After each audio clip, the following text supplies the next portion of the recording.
It is the Awesemo MLB Strategy Show. Producer Tyler taking some liberties on the intro music, something totally new. I think he knew that Gundacker was on. He's like, this is the music that somebody whose name is Gundacker would like. Let's go with this as the intro. But yeah, I'm pretty excited about this. We've never worked with each other before. Something new. We've only talked to each other really for the first time 8 minutes ago, a little bit in passing, right, where we had been a little overlap in shows. But man, what's going on? Good morning. I am not normal. I know some of you guys are probably laughing at me because it's like 10 a.m., 11 a.m. I'm usually in bed for another 2 hours at this point. So I'm happy to be up, seeing some morning dew on the lawn and ready for some all-day baseball. Yeah, it's been good lately where we've gotten, day slates to do because it's something else just to do during the day where I get baseball during the day and NBA at night especially because NBA, there's been so much late swapping going on. It's been really difficult to be able to manage baseball and NBA going on at the same time. So pretty cool that I could just gamble on stuff and, money in action basically from afternoon all through night. And that's good. So I like it being split up. I know that some people who work like more normal jobs are like, I don't want baseball slates to be on while I'm at work. Well, guess what? I don't care about you. I care about me. And this is what works best for me. So this is what I'm looking forward to. Before we really get into the game by game, what are just some general overview, overarching thoughts for this particular slate? Looking at some of the game previews, apparently, like, at least be aware that there could be some rain or at least heightened humidity in a couple spots. It sounds like we talked a little bit before the show. It sounds like it shouldn't actually be a problem at the end of the day. And usually if there's rain in the forecast for a lot of day games anyway, they got all day to wait around an hour or two. But I guess you'll hear a couple of, sources mention that there could be some rain. And maybe some of the viewers that are new to MLB DFS maybe haven't experienced rain yet. We had the Coors delay the other day, but rain could definitely impact starting pitching in a sense. Like if they started the game and made 3 innings and then rain, took a 30-minute break, sometimes skippers won't let their starters go back out there. So maybe not today, but at least this might be a starter for you guys to be kind of acquainted with, being more in tune with what the weather is at some of these ballparks. Yeah, and I'm no meteorologist, but I know how to use Google. So I'll go to Google. I'll read off some of these weather reports right now, just anything that kind of stands out. We do have in the Boston-Baltimore game, we've got fairly decent winds blowing out to left center field in Baltimore. We have in the Kansas City White Sox game, it is showing a 35% chance of rain. However, a lot of that is earlier in the day. So this isn't something that I would really consider impactful to the DFS slate. Like if they do something stupid and cancel the game way ahead of time, we would know that to be the case. But I mean, other than that, we're looking at a 35% chance of rain slightly before the game to into the beginning of the game. But then if you look later in the day, it's just supposed to be cloudy. So like we said, if it's a day game, they've got all night, all afternoon to get this game in. So I'm not too concerned because there's plenty of a window to get that in afterwards. Kind of a similar deal with the Twins-Mariners game where we're looking at 30 to 40% chance of rain, but before the game starts, and then nothing later in the day. So not anything that I think should be overly impactful. And then, something I liked, I'll let you give this out. What was the nickname of the groundskeeper at the White Sox stadium? So apparently they're worried about rain before the White Sox games, which would impact field conditions. But apparently the groundskeeper name from Chicago is nicknamed the Sod Father. So dads everywhere raise a toast to the Sod Father, keeping it real for the White Sox. Yeah, I mean, I like that nickname. It's definitely corny, except something kind of entertaining about it. So I dig it. But so let's get into these games. The first game on the slate, the Miami Marlins with a 3.58 implied run total, taking on the New York Mets, who have a 4.92 implied run total. And then starting with the pitchers in this game, on the Mets side, we have Taijuan Walker, who formerly a prospect I was super high on, but he's bounced around a lot as of late.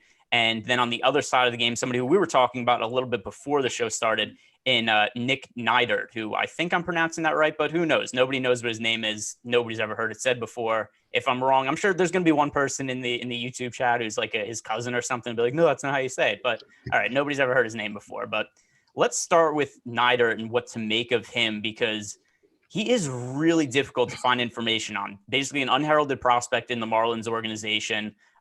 pitched a total of 8 innings last year in the big leagues. And then obviously we don't have any minor league data. So then you go back to 2019, where he just sucked in the minor leagues. He walked 4.83 hitters per 9 innings and ERA over 5. So what are you making of him today? So, I mean, the uncertainty of a pitcher probably just goes ahead and assume that I'm not going to play him. The Mets with an implied run total of 5, like even if Neidert is an average pitcher, I guess that's going to give me a chip in a chair to go ahead and start looking at the Mets as a stack. I'm looking at Neidert's makeup, at least in what I have. He throws fastball, slider, curveball, changeup. And the velocity I have on his fastball is under 92. So for today's age is not anything that's going to blow by any of these hitters. So early on, I guess I'll like a bunch of these lefties from the Mets, and even, Peter Alonso getting the action for me. So no Neidert is a play, and I'll just take my chances on the Mets and then dip it into that bullpen for the Marlins. Yesterday, the lefty Richard Blyer threw 27 pitches, Yimi Garcia threw 24. And I'm just looking up and down this bullpen names. Like there's nobody that scares me. So even if the Mets get into that bullpen, I don't think they put out the fire. So unfortunately, I want to lean on some Mets bats early to pick on Neidert, and there's likely no chance that I'd just take the risk on Neidert. Yeah, so I'm kind of interesting to see, and I'm going to refresh the top stacks tool on the site. Anybody who's listened to some of the shows I've done so far, I rely pretty heavily on the top stacks tool to kind of figure out where the best leverage and whatnot is for the day. Right now, we only have the Mets with a 3% chance of being the top scoring team on the slate. I don't see it that way. I think they should have much higher odds than that. So I'm going to want to be over the Mets on that number. So I'm curious to see if we get an update on that later on in the day. But to me right now, the Mets are definitely a team I'm going to be looking to stack. And then something else we'll talk a little bit about later as we talk about some of these teams. I'm pretty light on Coors as a stack today, so I'm going to be looking elsewhere to be contrarian. The Mets would be one of those teams that I'm looking at. So we also have a Mets starting lineup already. I'm just going through that right now. But who are some of the players that individually stand out to you on the Mets that you'd be looking? I know you mentioned Pete Alonso before, and I'm just pulling up the lineup here so I can see who's actually in. Yeah, so I mean, I would imagine the key for Neidert is to come out and throw strikes. He's probably going to start the game off with, a couple of get me over fastballs. So I'll go ahead and chip and share Nimmo for one. Lindor, if you believe in due to start the season, it's about time he gets involved in the action. Alonso projects pretty well. Dom Smith, I mean, 1 through 5, I'm there on Jonathan VR just for some speed he gets on. You mentioned that he has had a walk problem in the minors. You walk VR, it turns into a double. Jeff, I honestly, I can't look at any bet in this projected Mets lineup or this confirmed Mets lineup and really say that I would X anyone out from my opto. I think they're all in the mix for me with heightened love for the power guys like a Dom Smith, a Pete Alonso, and Conforto. Those are the big boppers I got here. Yeah, and I'm just looking at right now the lineup. Brandon Nimmo leading off. He's pretty cheap on DraftKings at 3,400. Then Michael Conforto hitting third at 3,600. I think you make a really good point there about VR also. Somebody who he's cheap on both FanDuel and DraftKings. Huge stolen base upside. I think I remember going into the season when I was just looking at some of the league leader props for the year and looking at stolen base. Like VR Sportsbooks had him like 4th or 5th most likely player to lead the league in stolen bases this year. I think it's pretty unlikely he'll actually end up doing that just because he's not going to play every day. But just the idea that he's in that mix, then you look at him against a starting pitcher who walks so many guys, or at least walks so many guys based on the latest information we have on him. Like we said, 4.83 walks in 2019 in AAA per 9 innings. That was in 41 innings. So from the small sample size we have of Neidert recently, it looks like he's a guy who's going to walk a lot of people. That would set up stolen base opportunities for VR. And then also just to recap, the other guys who are going to be priority plays for me on the Mets, I mentioned Conforto and Brandon Nimmo leading off. And then also Jeff McNeil, who hasn't gotten off to the best start this season. But still, like the game against the Phillies a couple days ago, he did have a ball that had a 970 expected batting average. I think it was with 2 runners on base. It looked like he had a 3-run home run, just ended up going to the deepest part of the ballpark in Philly. So it's not like he's making bad contact, just hasn't led to hits yet. So Jeff McNeil, who is a hitter that I've always been pretty high on for the Mets, at least relative to the public, somebody else who I'm going to get into Mets stacks. On the other side of the game, Taijuan Walker starting against the Marlins. I generally like to pick on starting pitchers going up against Miami, but I don't know that I'm really going to be on Taijuan Walker in this spot. Certainly not on Fanduel, where we only have to roster one pitcher, and Walker's at 7,700. I don't think there's a real need to roster him there. On DK, maybe a little bit of interest in him as an SP2, although he is going a little bit over-owned to me. He's projecting for nearly 20% ownership right now, and we only have him projected with a 12% chance of being a top 2 pitcher on the slate. So Taijuan Walker, if the salary fits, I wouldn't say you have to take him out of your lineup, but definitely not a priority for me, and I'm going to be underweight to the field on him. What are you doing with Taijuan Walker? Yeah, I'm probably not there on Walker either. I would kind of briefly talk about our strategy before the show. Like day to day, if I can help it, I just want the upper echelon guys in my player pool, the strikeout guys that I can maybe lean on for a win a little bit more. And maybe, yeah, the win should be there for him, but Mets bullpen is the Mets bullpen.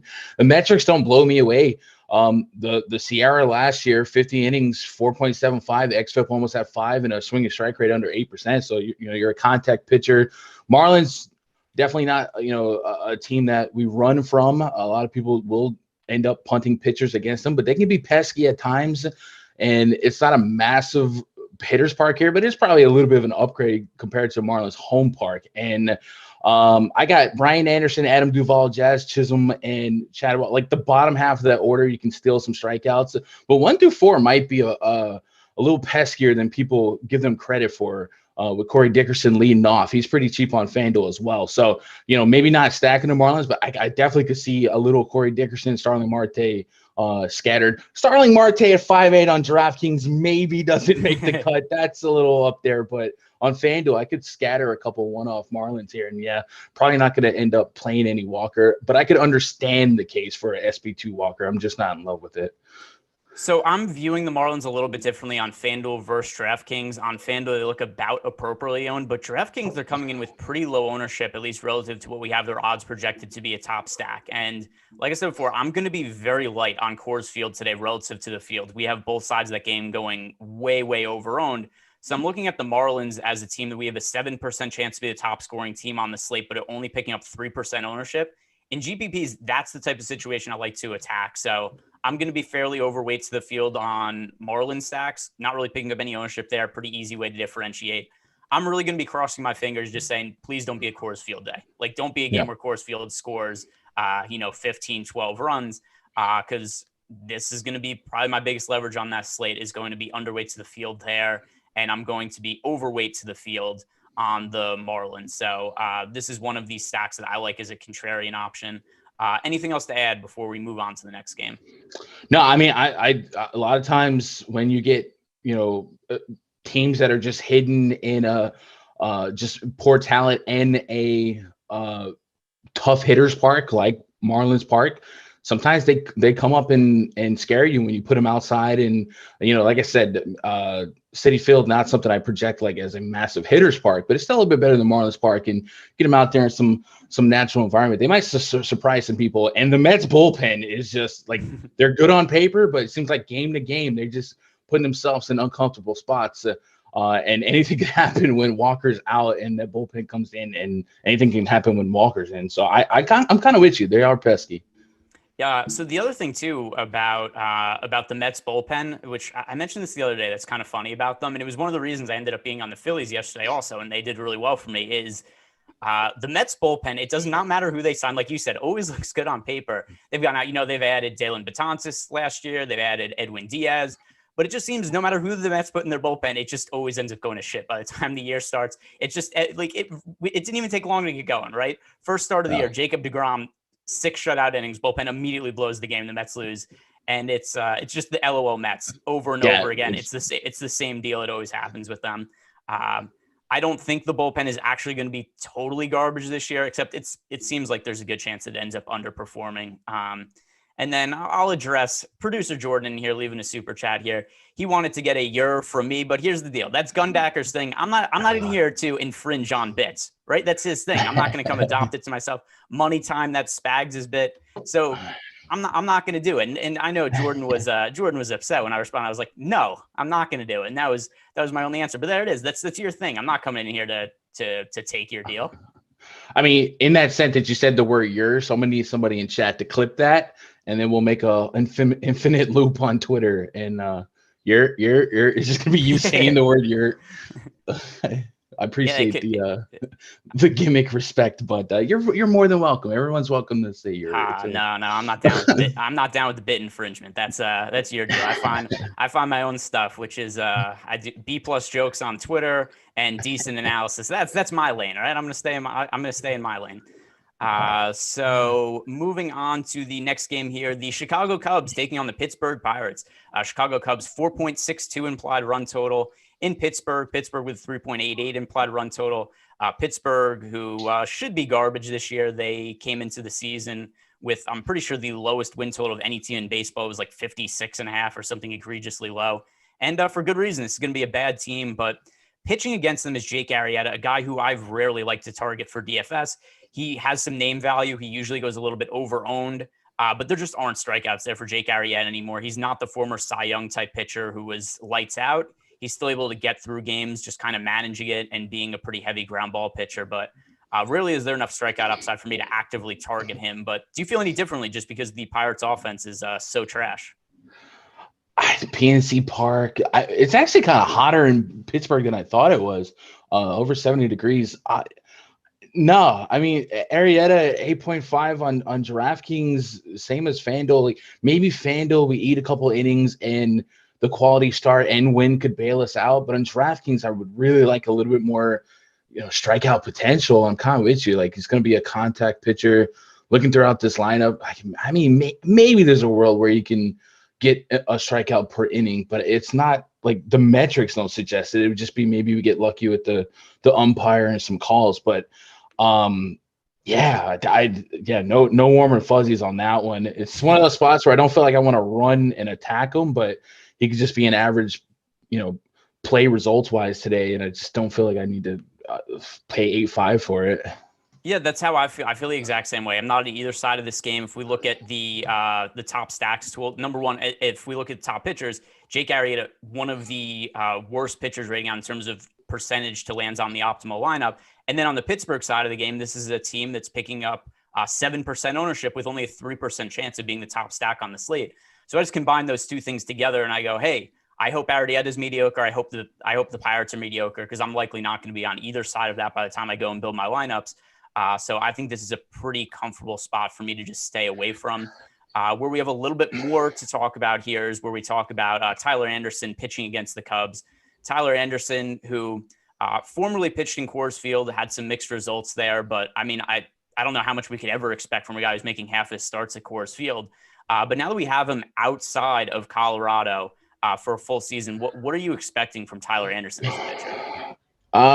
Man, if I could strip away – I guess the Coors info, like the swing and strike rate. I mean, last year 53. He hasn't had like a full allotment of innings in since 2018. Last year 53 innings, swing and strike rate right about 10%, which is not pure contact, but it's not an elite K guy. These Cubs on paper, I feel like some of these names like Contreras, Bryant, Byatt, like I feel like I want to take some stabs at them against lefties, but overall, like if you actually put some numbers to the names, this confirmed lineup that they brought out is not that menacing to lefties. There's like 3 guys batting above 268 against lefties, and one of the guys is the pitcher. Like Jarek, I got Arrieta with a 273 average against lefties. So do I play some six? I guess at 6.6K, you get me double-digit points just to fill an SB2 spot if I wanted to go after maybe a core stack or something like that. Maybe it's not the wildest thing, but again, I don't like to get too creative if I can help it. So the heart says no, but I could understand it if you came at me with him in the SB2 spot. So I don't have him in my player pool on DraftKings right now as a pitcher, but I am on the Cubs a little bit here. A lot of it has to do with leverage. I'm just looking for any kind of upside offensive target that isn't a Coors Field game because, I mean, both those teams picking up nearly 25% ownership. I think they're going wildly over-owned, and I'm just trying to figure where else can I find upside. The Cubs, who right now we have with about a 9% chance to be the top-scoring team on the slate, but only picking up 6% ownership as a team, I feel like given those numbers, I have to target the Cubs a little bit. Wilson Contreras leading off. I think he is the highest upside catcher on the slate. Then we have Chris Bryant. And by the way, these guys are really expensive, which is one of the reasons also that they're going a little bit under-owned is because I don't think people want to pay these price tags. But I think also within the context of the slate, there aren't really high-priced pitchers to pay up for, right? I mean, if we look at some of the price tags here, Corbin Burns should be way more expensive, and he just isn't. He's 94 on DraftKings. He is also 94 on Fanduel. Yeah, 94 on both sites, which it seems expensive until you consider that there's a chance that Corbin Burns is one of the best pitchers in baseball this year. Given 100%. How good he looked on opening day, I think there's a case to be made that Corbin Burns should be a guy who's priced around the 11,000 mark. So I'm going to be making him a very high priority play for me, and he doesn't really cost the same as an ace. So I'm going to have a little bit of money to play with here, and I don't mind spending up for the Cubs. Like I said, Wilson Contreras is my favorite catcher play on the slate. Chris Bryant is batting second. Javi Baez, who a little bit of a down year last year, but I'm not exactly sure what to make of all the results from last year. I'm going to take it with a little bit of grain of salt and assume that Javi Baez gets back to being one of the best hitting catchers in baseball, hitting shortstops in baseball. Jake Marisnick, who has been somebody who's always hit better against lefties than righties. He's fairly cheap on both FanDuel and DraftKings, and he's batting sixth. So there are a bunch of individual plays here that I like. So I'm going to be stacking up the Cubs. Are you going to be doing something similar, or is this a situation where kind of like Arrieta in Pittsburgh, you don't really have that much interest in the Cubs nor Anderson? I know you said you're going to roster potentially Anderson a little bit, but do you have feelings towards the Cubs as a stack? So Anderson, if I can help it, I don't get this creative. Like you said, if I can stick with Berrios and Burns and maybe a little Lance Lynn, and just stay with those guys, I will. I can understand the thought of SP2. Like if you get 10 plus from a sub 7K SP2, if it fills a role that gets you the 5K bats, go for it. I think Wilson Contreras is really fun for me, and more so maybe from a FanDuel thought process, because oftentimes on FanDuel, people just don't play catchers because you don't have to. But it's a leadoff catcher, and he brings a bat. And at 2,900 on FanDuel, that's pretty cheap. Like he's one of probably the better values on that team on FanDuel. And the same on DraftKings. A lot of people don't like to pay 5K for catchers, but that leadoff spot, you just don't get a road leadoff catcher that often. So I'm digging that a lot. Stack wise, yeah, you can give me 1 through 4. What would you do with the bot? Would you play some Jock? He finally got into one. The starting matchup, maybe not the best, but chipping a chair when that bullpen comes in and it's positive, like weather, or like the temperature.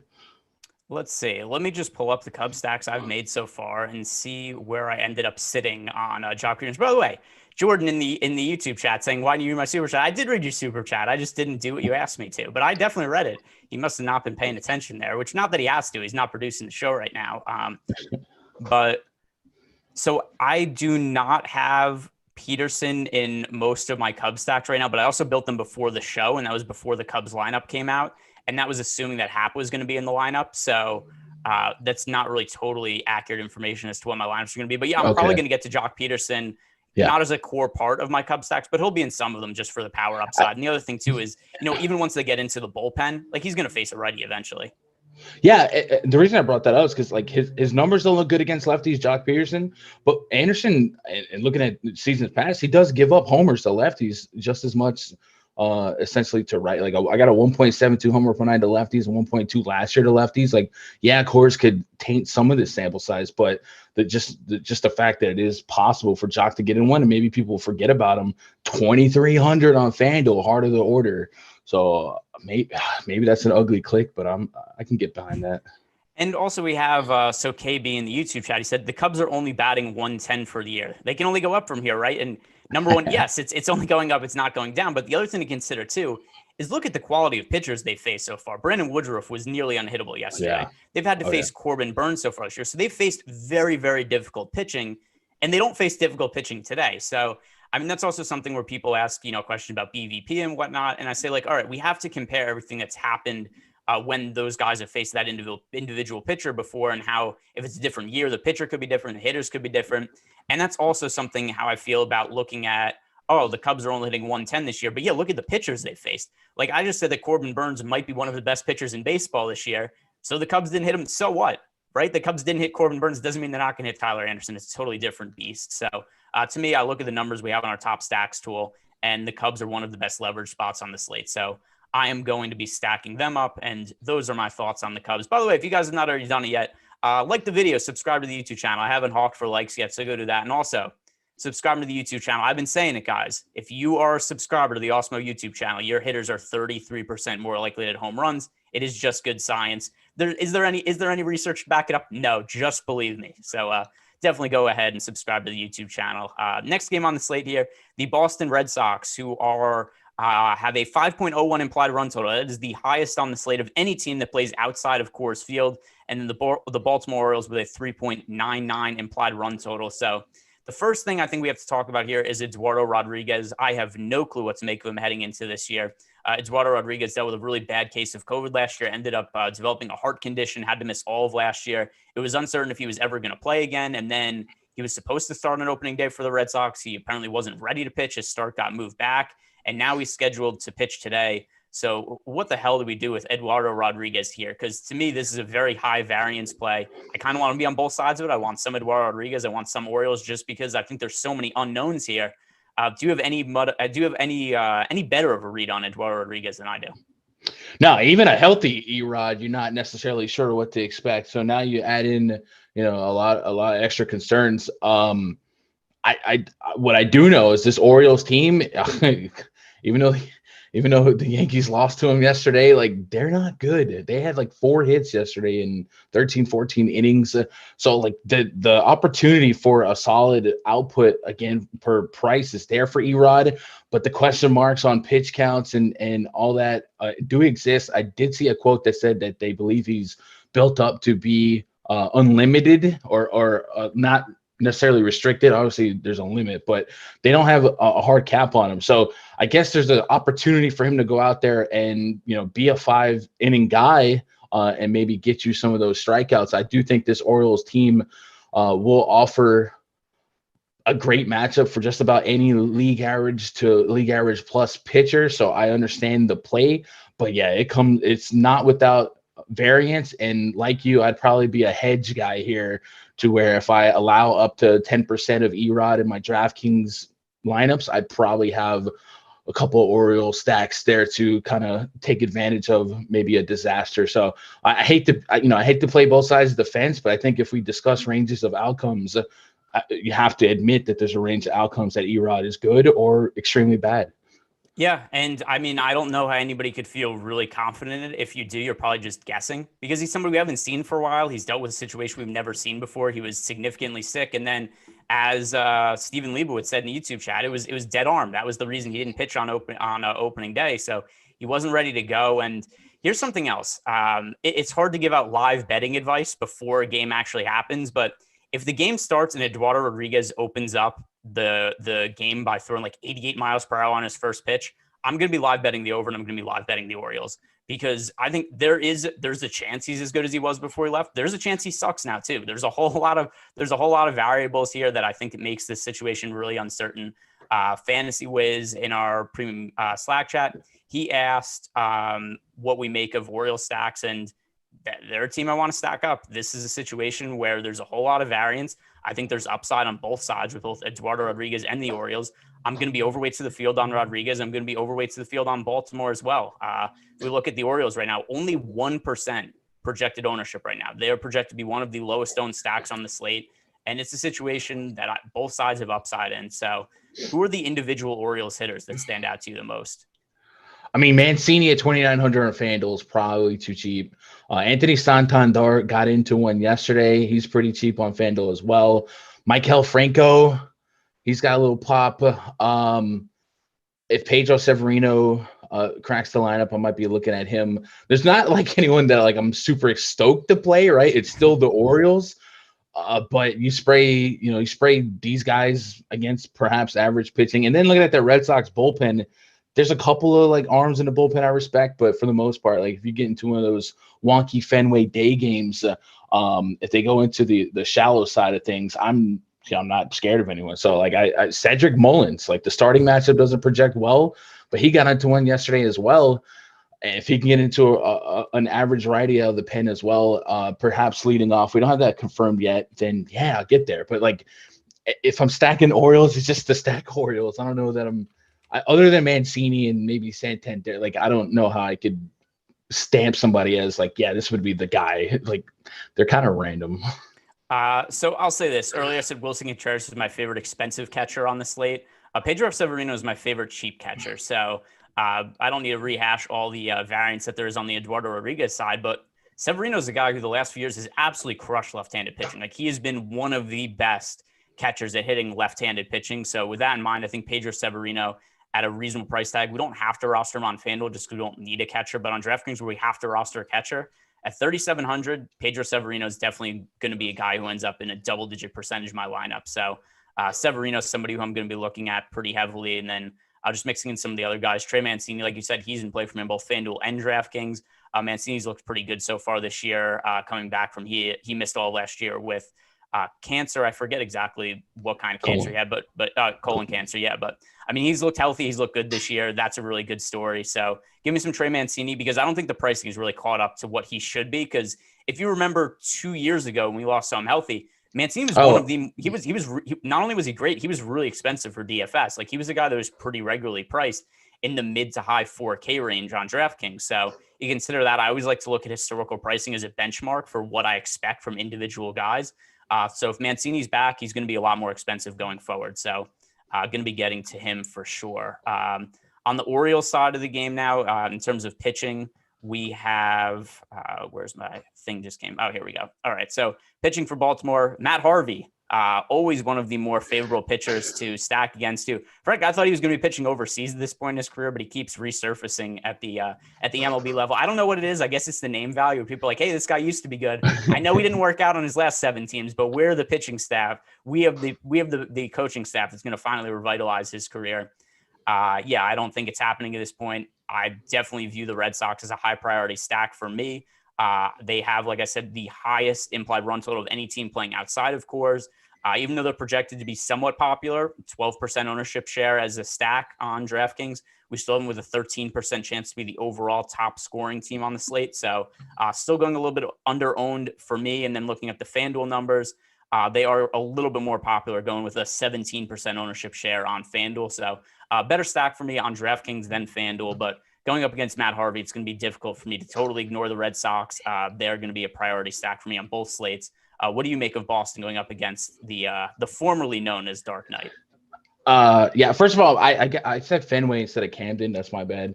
Either way, it's a super plus park for hitters. Yeah, Matt Harvey, I think every time he comes back, people like, I feel like I read reports of like beat writers trying to make people hopeful. Harvey's velocity's up or what have you. Like, I got to see it. And at this point, I just got to see it. So I'm going to be on the Red Sox. I will note that the Orioles went into extras yesterday, so maybe their bullpen's a little bit more taxed than they had hoped for, and maybe that, you know, Harvey's leash is a little longer, and that might be a good thing for us. It does seem like the Red Sox have drawn a really good start in terms of opposing matchups pitching wise, and we've kind of had a mixed bag of results, but in baseball you just got to play the matchup, and there's really not much saying that this is not the matchup. Matt Harvey is a perennial gas can the last couple of years. So yeah, Red Sox are fully in play. I would like to see that lineup. I'm curious to see if they do lead off Kiki in this spot, or maybe Verdugo and him flip-flop, but JD Martinez right there in the mix for me. Christian Vasquez, I think he had a homer yesterday. Yeah, Red Sox are in play. There's no one on this Red Sox team that I probably wouldn't play just because it is Matt Harvey, and this pen isn't overly concerning as well. So I just got to trust the matchup, even though the Red Sox worry me sometimes. So let me bring up something else. Rafael Devers is off to a slow start this year. Massive price difference on FanDuel and DraftKings. He's been priced all the way down to $2,900 on FanDuel. DraftKings, he's all the way up at $5,400. So I look at that price difference. And Devers, to me, is maybe the overall best play on FanDuel. There's such a strong history on him as being a really solid hitter that I don't look too much into the slow start. Positive matchup against Matt Harvey, and just that price point is so cheap. So how much Devers are you willing to get to on FanDuel? Because to me, that is just such a ridiculous salary. Yeah, so if he bats fifth right there in the thick of things, even if like four through six is kind of where you would see him landing. I got him at fifth right now in the lineup. Yeah, $2,900 is too cheap. Like, there's an awful lot of incredible pricing today on FanDuel when it comes to value, that salary is not going to be an issue. I saw somebody in the chat a minute ago mention, is a couple hundred too much to leave on the table. What would you set your min today? 80%? Like, I almost don't care about salary as it is. And today, even more so than ever, maybe don't fall into the trap of thinking you have to spend your salary, because Devers could easily be a 3.5, 3.8 hitter in this spot on FanDuel. I don't set a min salary for baseball on Fantasy Punch when I build my lineups, especially because if I'm stacking up cheaper teams, like a lot of times those lineups just might leave 800 to 1,000. Sometimes if it's a smaller slate, I might be stacking up a cheap team where there's orange spots to pay up for. And I have lineups that leave like $2,000 in salary on the table. I don't care as long as the numbers match up for me, right? So if it's a team, like I said, where it's the Orioles, where they have a better chance of landing in the optimal lineup than what their ownership is, I don't mind being overweight to the field and just leaving a bunch of salary on the table in those kind of stacks. Where I would mind it a little more is if it's a team that I just don't think is a good stack that I'm just getting to just for the sake of trying to get exposure everywhere. Like, I don't think that's a good way to go about doing it. But yeah, so if there was a team that, let's say, was picking up like 6% ownership or something like that, but we only like a 2% chance of landing in the optimal lineup and they're really cheap, I'm not going to stack them just because and leave a bunch of salary on the table, because to me, that's just a bad lineup then. But as long as it's a team that I want to stack, that I think there's good leverage on, then yeah, I don't mind leaving salary on the table, because a lot of times that's probably why people aren't stacking that team, is they're so cheap and people are so just set on using all their salary in DFS that it might drive them away from rostering a good play. So especially for baseball, which isn't nearly as price sensitive as a sport like, say, football or basketball. Like basketball, if you're leaving thousands of salary on the table, it's a problem. For baseball, it doesn't really matter. One more thing before we move on, like there's going to be slates where a crappy min price outfielder could homer twice and outscore Mike Trout. There isn't a situation in DFS basketball where like Justin Holiday is going to outscore Luka Doncic with any regularity. So pricing is totally different across different sports. No problem leaving salary on the table for GPPs in baseball for sure. The next game on the slate here, we have the Coors Field game, the Arizona Diamondbacks with a 5.31 implied run total, taking on the Rockies, 5.69 implied run total. So I'm just going to say right now, here's my take on Coors Field. I look at our top stack odds on the site. We have on FanDuel, both the Rockies and the Diamondbacks picking up nearly 20% ownership. On Draftkings, we have the Rockies picking up 22% ownership as a team, the Diamondbacks picking up 21% ownership as a team, and both teams with odds of landing in the optimal lineup at just in the teens. So I'm only going to have a couple of stacks on the Coors and Rockies. I'm going to be massively underweight to them relative to the field. This is my big stand for the slate. Also a similar stand that I took with the Brewers the last few slates, where I thought the Brewers looked massively overowned and just basically didn't have stacks of them in my player pool. I'll be using some of these guys as one-offs, but I'm going to be way, way underweight to the field, at least in terms of stacking these guys, making 5- and 4-man stacks. So what are you doing with Coors Field today? Yeah, if we're just trying to save a little time here, get to the top of the hour, I mean, we can be lazy here. Coors is Coors. If Coors goes Coors, it goes Coors. I'll say the D-backs, I think Ketel Marte got hurt last night. He's easily their best player, so he could make that lineup a little less powerful. If you want to grab some of these bats, like obviously we're not going to push back. It makes a lot of sense. The run total is going to be there. But at least these two pitchers aren't like Merrill Kelly last year, sub-4 Sierra xFIP. Maybe he doesn't get completely demolished. And John Gray hasn't looked good last year, but we kind of know him to be a little bit more talented in his pedigree than he is priced. Not going to play either pitcher here, but I could agree with that approach. If we thought that there was viable alternatives, and so far we do, right? The Red Sox could easily outscore either one of these teams with power. I don't think you're off base there. Obviously, you wouldn't prevent these guys from being in your pool, right? Like if they fall, you get a couple one-offs here, you get that Ryan McMahon game just from one bat. I'll take that. But yeah, I can understand your approach there. I don't think that's crazy. And then the D-backs without Ketel Marte just on paper are looking rough. Yeah, and that's the other thing too. The Diamondbacks and the Rockies, it's Coors Field, anything could happen, but these are two teams that have bad offenses.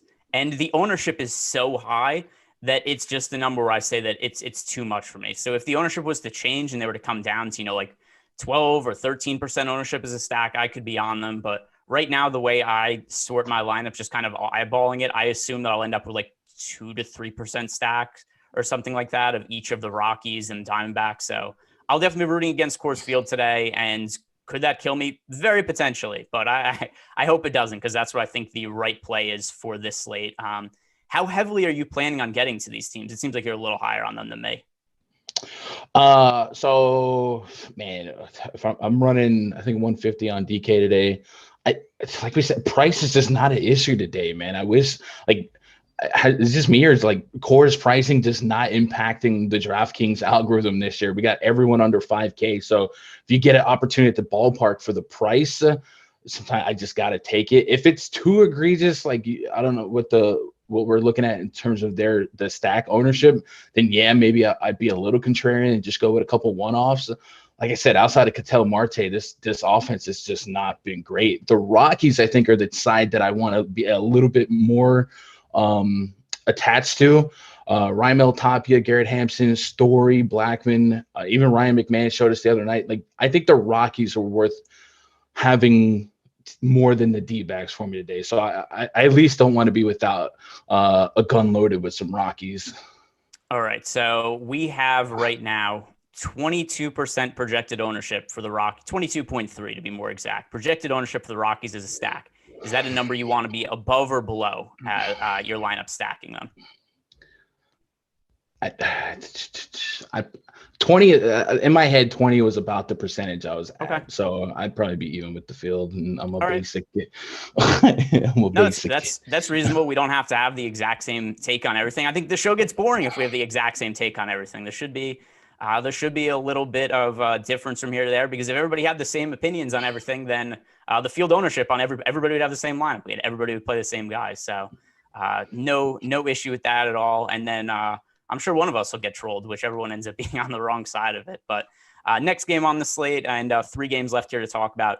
The Seattle Mariners with a 3.31 implied run total in Minnesota, taking on the Twins with a 4.69 implied run total. So right here we have Jose Berrios, who's going to be starting for the Minnesota Twins. I think one of the first real key pitching options we have to talk about on the slate. I absolutely think that he's one of the best plays, but I think what we have to do is compare him with Lance Lynn, Corbin Burnes, the other 2 top pitching plays on the slate. And where does Jose Berrios rate out for you as a priority play compared to those other 2 studs? Like I said, I want to feel as confident as I can about the weather. It looks like we should be all right, but weather extracted, I think Berrios is 2 for me behind Corbin Burnes. Okay. He looked really good. I mean, Corbin Burnes' start was great, but don't forget, Berrios was almost matching him blow for blow. And Berrios has historically been a lot sharper at home, so it's kind of scary to think that maybe he gets better. And it's the Mariners. I mean, this Mariners projected lineup, I've got 3 guys with a K percentage against righties under 27%. Ty France, Kyle Seager, and JP Crawford. Like, this is a big strikeout matchup. I could definitely project him to be a K per inning, if not more, if this is the lineup I'm getting, the projected lineup. So I don't think there's any monkey wrenches coming at me, but I probably put Berrios 2 with Burnes, and I wouldn't even be like, I don't think it's crazy to flip flop him if we extracted any weather concerns. Yeah, no real significant disagreement. I have Corbin Burnes as number 1 on the slate by a pretty wide margin. Then I have Lance Lynn and Jose Berrios very close as 2 and 3. I have slightly more exposure to Lynn, except that could end up flipping by the time I actually build my lineup, so I wouldn't be surprised by that. I agree with you. Berrios is a guy who has been a little bit inconsistent in the past, but he looked absolutely terrific on opening day, and he was one of the top pitching prospects getting called up. He's somebody who I've been waiting for a while to put it all together, and I'm hoping this could be the year, and I'm definitely going to be overweight to the field on him today. So definitely a priority option for me. And then talking about the Twins as a stack, I think I don't want to just totally glance past, but are you going to be stacking the Mariners at all or no? No. Okay. So talking about the Twins on their side, 4.69 implied run total. The Twins, who have been a little bit disappointing as a stack when they've been in chalky situations this year, but also, I mean, if you're rostering anybody outside of Coors Field, there's a pretty good chance that you're on a different build in the team, because we have the Twins who have about a 7% chance of being the top scoring team on the slate, but only picking up 5% ownership as a team on DraftKings. On Fanduel, the Minnesota Twins have a same 7% chance of landing him in the optimal lineup, 6% ownership share right now. So Twins look like they're going a little bit under-owned. That's going to be the case for basically any team playing outside of Coors because there's so much ownership going to Colorado. So the Twins, another team that I'm going to be overweight to the field on. What do you make of Minnesota as a stack today? Yeah, I'm in full agreement here. I mean, this obviously we wish Josh Donaldson was healthy for this one against a lefty. Marco Gonzalez can just be that annoying fly ball lefty that we get a bunch of warning track outs, but again, we just got to accept the matchup. Nelly Cruz has just been on a tear to start the season. I love him historically against lefties. Byron Buxton is so far living up to some of the hype that he had earlier this year. So if he stays hot, I love him. He's another guy with pop that also has speed. So if he doesn't hit a bomb, he gets on base, you might get home run points anyway, just from some stolen base potential. Mitch Garver on Fanduel, 2,400 seems awfully cheap. You know, if people don't roster catchers because they don't have to, I think the opportunity is great there, right there in the lineup. Kyle Garlick is a name that I didn't wake up thinking I'd be playing today, but he's batting second and he's doggone cheap on both sides as well, right in front of Nelly Cruz. So you're probably going to get pitches to hit. So yeah, I'll be a buyer in some Twin stacks today. And they're another team that I probably right now have about 15% of. So it sounds like I might be double the stack tool projections in terms of optimal stacks. Yeah, no, I love it. I think the Twins are definitely a team to be overweight to the field on. I agree with you on Garlick. He was somebody who yesterday I wasn't considering at all. And then it was like, oh my God, he's hitting second and people aren't really on him and he's cheap. Like the Twins were a really popular stack, but Garlick was somebody who the field wasn't really on and he was cheap hitting near the top of the order. So I think he looks like a good value play. Again, I agree with you on Minnesota. And then one thing to bring up here also is because people have been asking about the weather in Minnesota. We talked about it a little bit up top, but people might be tuning in now. If you are late to the show, no problem. We also have Live Before Lock coming up next. And also, if you're tuning in now and haven't had the chance to do it yet, like the video, subscribe to the YouTube channel, and make sure your players get a little bit of a boost. The awesome YouTube subscriber boost that everybody gets, 33% more likely for those guys to homer when you subscribe to the channel. But yeah, the weather here, it's supposed to rain earlier in the day. But even if they have to push back the start of the game a little bit, not a real concern because it's supposed to be dry later in the day and it's an afternoon day, so they could wait it out and they have all night to play it. So I don't think that'll be too much of an issue. So I wouldn't concern too much with the weather unless something really changes with the forecast. Next game on the slate, the Kansas City Royals with a 3.44 implied run total, taking on the White Sox in Chicago with a 4.56 implied run total. Lance Lynn, somebody who I talked about before, is one of the top pitching options on the slate. The three guys that I'm really trying to build around for my pitching: Jose Berrios, Lance Lynn, and Corbin Burns today. Lance Lynn, definitely somebody to have in the mix, somebody who doesn't necessarily have the same strikeout upside as some of the other top options, but he's a guy who's been just a rubber arm, so durable, works so deep into games that it doesn't really matter as much if he's not going to be a guy who's striking out, 10 hitters per 9 innings or something like that, because he's going to work 7 or 8 innings more often than most other pitchers in baseball. So I know you said before that you have Jose Berrios as a higher priority play than him. I have no issue with that, but is Lance Lynn still somebody you're looking to get to? Yeah, he's probably 3 or 4 right now. Probably 3. The only reason I'd be less or way, I don't want to say way less, but the reason I'm less on Lynn than Berrios is quality of opponent. I think the Royals project as a way better team than the Mariners. So that's why I'm just giving the edge to Berrios there. I'm in full agreement with what you just said about Lance Lynn. Somehow he's making fastball work in 20 and not even like a crazy velocity fastball. So he's making it work. 100% understand the play. But yeah, I think the Royals are still talented. Merrifield, Santana's an on-base machine. Benintendi, Salvi, Soler's got some pop. Like, this is still a team I'm not like comfortable with pitching day to day. So maybe like the Erod situation, if I'm running Lynn, I probably go and hedge, maybe up to 10% Royal stacks opposite some of the Lynn exposure. But from a run prevention and strikeout potential standpoint, I think Lance Lynn has some of the better metrics supporting his case today. And then on the White Sox side, and on the Royals, I don't think I'm really going to be on them as a stack. I'm just going to kind of sum it up that way because we are starting to get a little short on time. But to me, I just think there's better teams to target than the Royals today. I'm still a believer in Lance Lynn, and the Royals, there's just not a lot of power upside there. And it's a team that does steal bases generally over the course of the year, but with no Adalberto Mondesi until he comes back. I think that really inhibits just the overall upside of Kansas City. So there's other teams I'm going to prefer to look at. A lot of the ones that I mentioned earlier already, like the Cubs is a leverage stack. The Red Sox, I think, are a high upside stack. So it doesn't look like I'm going to be on KC very heavy. On the White Sox side, they look a little bit better on our top stack. So right now, about a 6% chance being the top scoring team on the slate, only picking up 4% ownership. The issue I have here, though, is the price tags. This is a very, very expensive offense. So I think that's going to prohibit me from getting to them a little bit. So this is just going to be a team that I only build a few stacks, so I'm going to have priorities elsewhere. But are you going to get to the White Sox as a priority for you or no? Priority, no, but they'll still be in the mix for me. Obviously, they're a little less pop-wise in most models because of the absence of Tim Anderson and Eloy Jimenez. But I believe is this their home opener? So maybe a little extra reason to get up and go out there and put on a show. 1 through 5, 1 through 6, I'll have White Sox. Priority is a strong word, but I don't necessarily scared. I'm not scared of the Royals bullpen and Brad Killer as a contact pitcher. If he's going to dabble with runners on base, I do think there's some aggressiveness in this White Sox team to kind of pick on. And Yermin Mercedes, man, he's been an on-base machine so far. So I'm going to keep playing it until it burns me. So far, so good.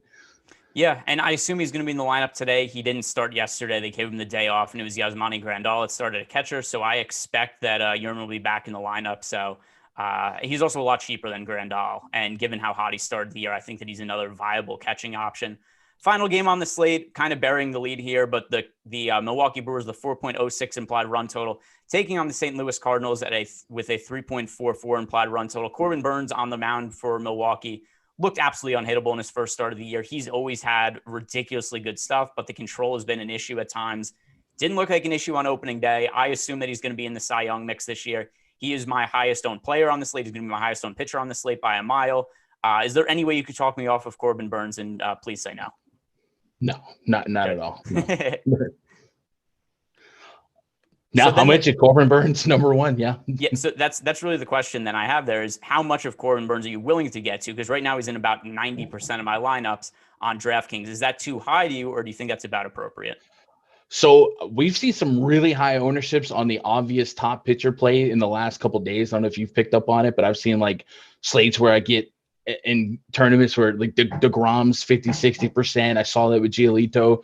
So I wouldn't be like, I would almost expect the field to be just about at least 50% on Burns, if not more. So yeah, if you love him that much and you want some leverage, go for it. I'd probably be minting him at 70 to 75 and using Berrios as my other guy and then Lynn as my third. And then on the other side, any interest in stacking the Brewers offense going up against Adam Wainwright, who still hanging in as a viable MLB pitcher, but not the same fantasy upside we saw from back when he was in his heyday. This seems like a side I'm probably not going to have much interest in rostering against. I'm not going to have interest in rostering against Wainwright, but I'm not going to be stacking against him either. Do you feel any differently than that? No, this is kind of going to mirror my Jake Arrieta take where like I'm not running to these Brewers because they don't pop very well for me power-wise, but I'm just hoping for an average game from the offense and from Wainwright to where it's kind of irrelevant for DFS. And hopefully I can wash my hands, maybe a one-off here of Yelich Shaw, but I'm not stacking the Brewers, but I'm also not playing Wainwright. All right, guys, that is going to do it for the strategy show, but stick around. We do have MLB Live Before Lock coming up next. And is that the only thing on the YouTube channel today? Yeah, you best not believe so, because we've got like a 24/7 running network here. Because we also have after MLB Live Before Lock, we also have the NHL Strategy Show today. We have the NBA Tip-Off Show. We have the NBA Deeper Dive, NBA Live Before Lock, and the MMA Strategy Show. So definitely subscribe to the YouTube channel, hit the notification bell, because we've got hours of content coming up. You could live your entire life on here and not have to do anything else. You don't need food. You don't need sunlight. You just need the Awesemo YouTube channel. So guys, definitely subscribe and like the video before you head out.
is up, guys? We are rocking hard for an MLB Live Before Lock show. Got ourselves a 7-game slate, and the MLB, always so thoughtful, always so trying to move around slates to give us new and exciting times to play MLB DFS. We are here for you guys to talk about everything you need to know, the top stacks, top pitchers, everything that's going to help you build better lineups in MLB DFS today. I'm Chris Spags, joined by the namesake of this site, the namesake of this YouTube channel, the man you've seen countless times atop your DFS tournaments. He's Alex Baker, better known as Osmo. How are you doing, Alex? What's up, guys? Excited to have another early slate so we don't have to scramble to do MLB and NBA at the same time. Yesterday, had a good show, but man, that Cubs Brewers game really didn't work out the way I was hoping. It was like the highest over-under, and then it was 1-0 in the 8th. So got smoked yesterday, but fortunately we got Coors Field. If we know anything, that goes off every day. So this should be an easy slate.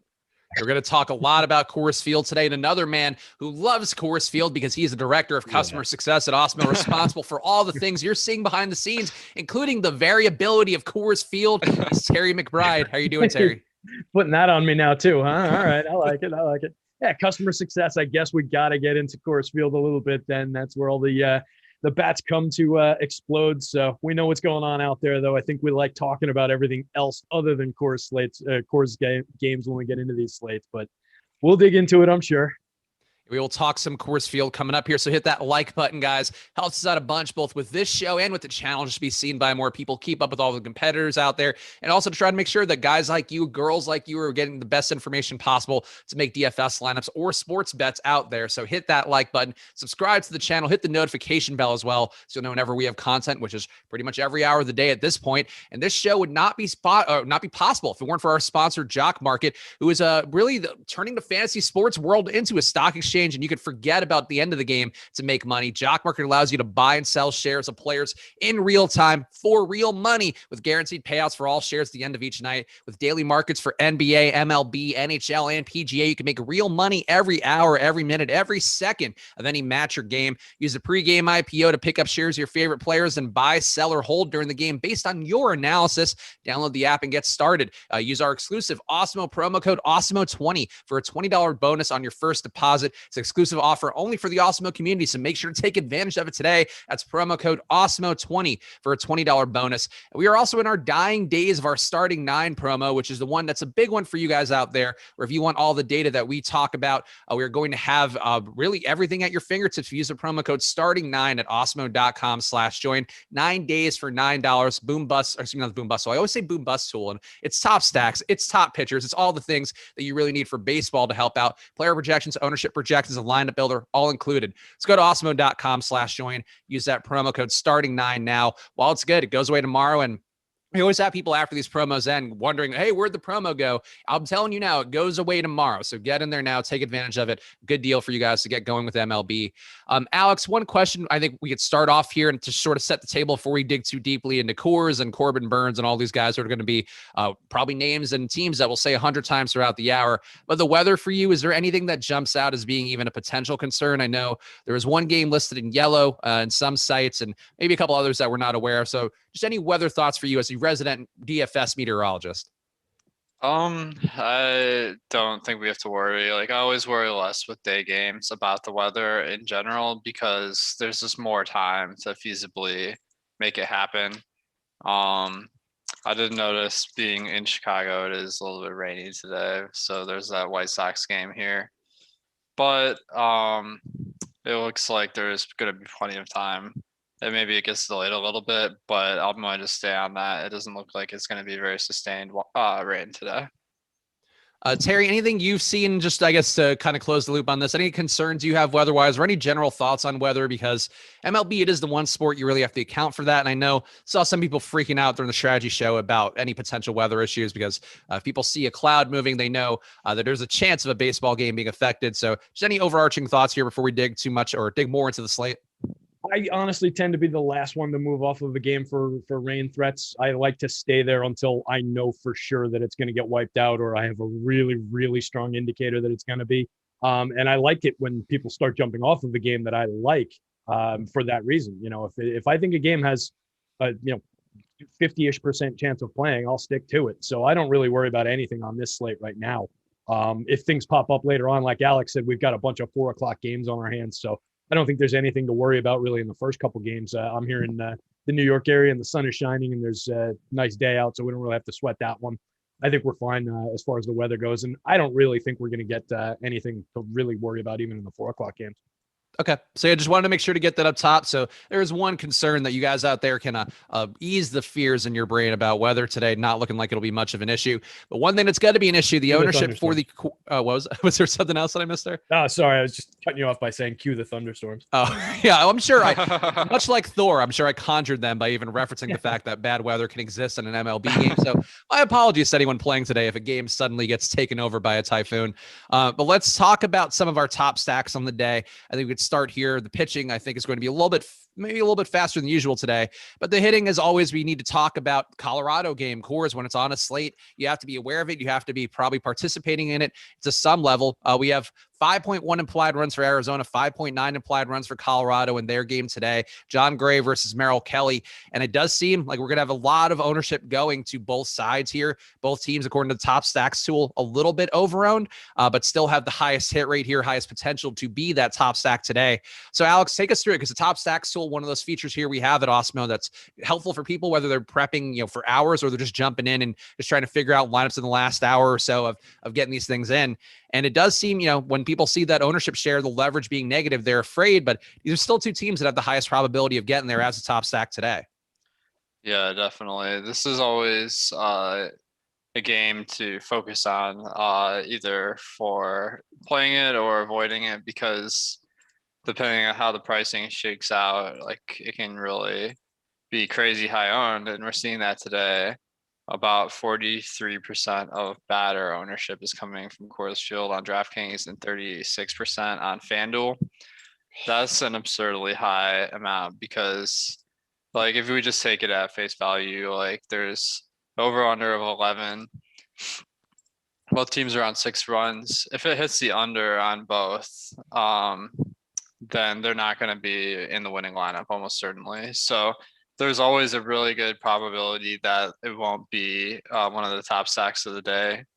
I have it about a little bit worse than 1 in 3 to be one of these two Coors teams to be one of the winning stacks. But because they're cheap, like they're going to come up whenever you optimize. And that's how a lot of people in baseball build their lineups. So do you expect them to be overowned today? Terry, is there anything that you're doing in your optimization process to try to get different here, whether it be forcing a low-owned guy or maybe just, bumping up some of the guys here who Arizona's starting lineup we did get? And there are a couple names in there that I don't think were necessarily expected. Stephen Vogt at the bottom there. You have Geraldo Perdomo, not a great hitter by any stretch, but still guys playing in Coors. Is there anything that you're doing or seeing, Terry, that could be a way to get different for either the Arizona or Colorado sides that maybe people aren't doing out there? Yeah, so I'll start to dip and duck in, through some of those ownership marks. So you get to guys like a Pavin Smith coming in and, on mid-range. He's not going to be unowned by any means, but it looks like the DK ownership is around 16% as opposed to the 20s and 30s we're getting on some of these other guys. On FanDuel, he's coming in significantly lower than that, so he's of interest to me over there. So I'll look for guys like that, but it's not going to be all about, I just need to roster all the Geraldo Perdomo I can. Because he's going to be hitting at the bottom of the lineup. You're going to be sacrificing plate appearances by going to him. And he's, to your point, not a very, let's say not a proven hitter because we don't have much data on him in my sheet here, at least. So, I would stick toward the more known hitters in the middle of the lineup, the Christian Walkers, the David Peraltas, Eduardo Escobar's right there.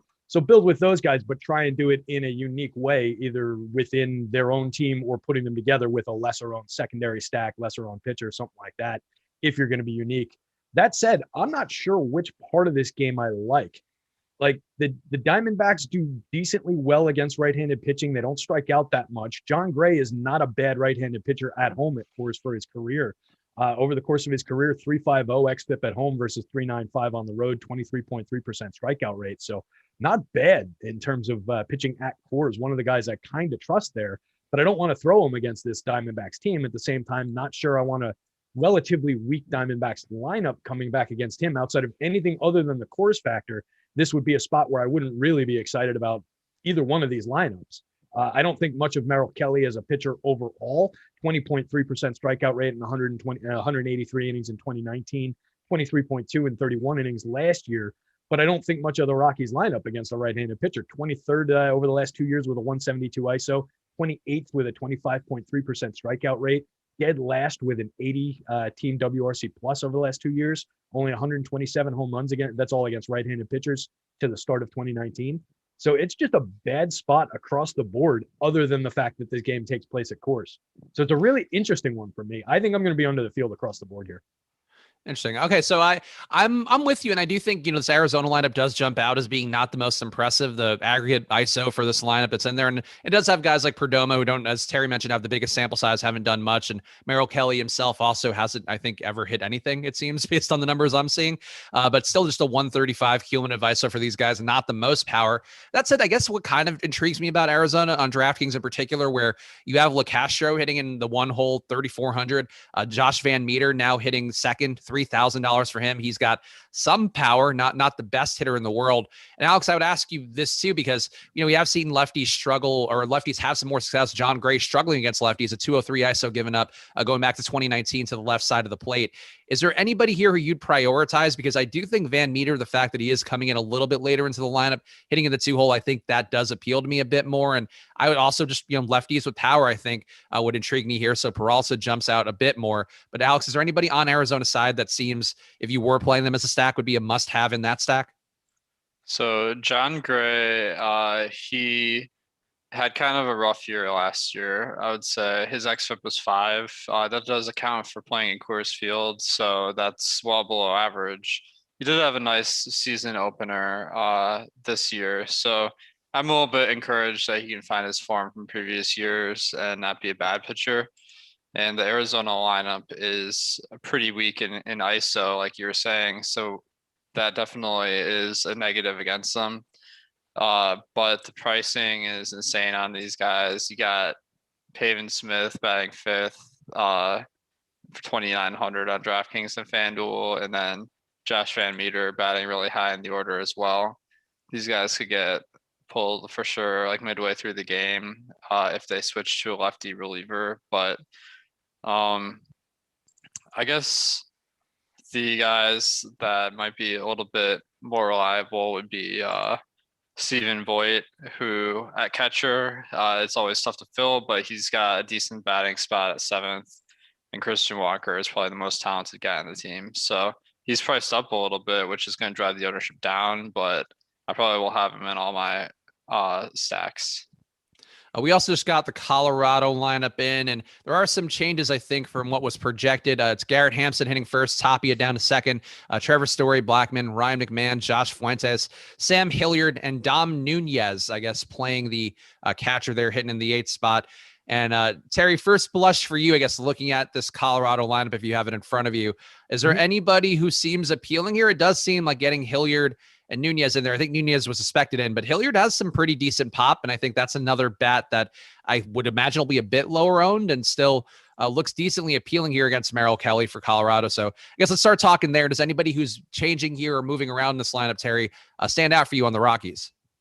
Yeah, so Hilliard definitely pops a little bit. Lefty thumper of a bat, kind of one of those all-or-nothing home run guys. Projected 32% strikeout rate for the season from Steamer. So definitely one of those types that's going to be probably a 0 or a pretty nice number in your lineup there. I get a decent home run rating on him, one of the larger marks on this team. So I like getting down to him. I like the, if I'm going to the Rockies, I like the 1 through 5. I think there's a good setup there with a decent amount of hit tool and speed between Hampson and Tapia up top, going into Story, Blackman, and McMahon. Ton of power in those three, and some nice lefty-righty mix going up and down the lineup. So you don't really sweat the bullpen matchups all that much. And it's going to be coming into a pretty weak Arizona bullpen at Coors Field. So I think there is something to like there, at least in the structure of this lineup. So that would be where I'm looking. If I'm going there, I would probably take one of the top 2 guys, 3, 4, and 5, and then look to Hilliard at 7 and build the stack that way. Those guys are all going to be pretty popular. So it's going to be interesting to see how you can do that. It looks like McMahon might buy you a little bit in terms of leverage. Maybe if you use McMahon and Tapia instead of going to Hampson, who's one of the more highly owned players. So I might go 2 through 5 plus 7 as a stack with the Rockies. Alex, how are you feeling about Colorado here? And whether it be, the guys being added to the lineup like Hilliard, or I guess the overall composition of the lineup, is there anything that you're seeing on a high level that just jumps out as being, I guess, more interesting or less for Colorado, given that they are projected to be one of the top stacks, but also do project to be a negative leverage according to the top stacks tool? Definitely. And by the way, I did just refresh all the ownership and projections on the site. So if you are a member, make sure to refresh that. I feel like at this point, I'm starting to build lineups because we can't really count on having all these 4 p.m. games in before lock. So on the Rockies side, the one thing I'm seeing is they got a good mix of power and speed, where Hampson and Tapia batting first and second have the speed, and then you got a good run of guys that have some decent power. So I guess I'm not really seeing anyone that would be a huge priority, but I do see that Ryan McMahon and Charlie Blackmon are a little bit less popular than some of the other guys. And I feel like they're probably two of the safest bets for your stack. So those would be 2 guys I would prioritize. In the run of ownership, it looks like Josh Fuentes, the lowest owned out of the group at 12% on DK.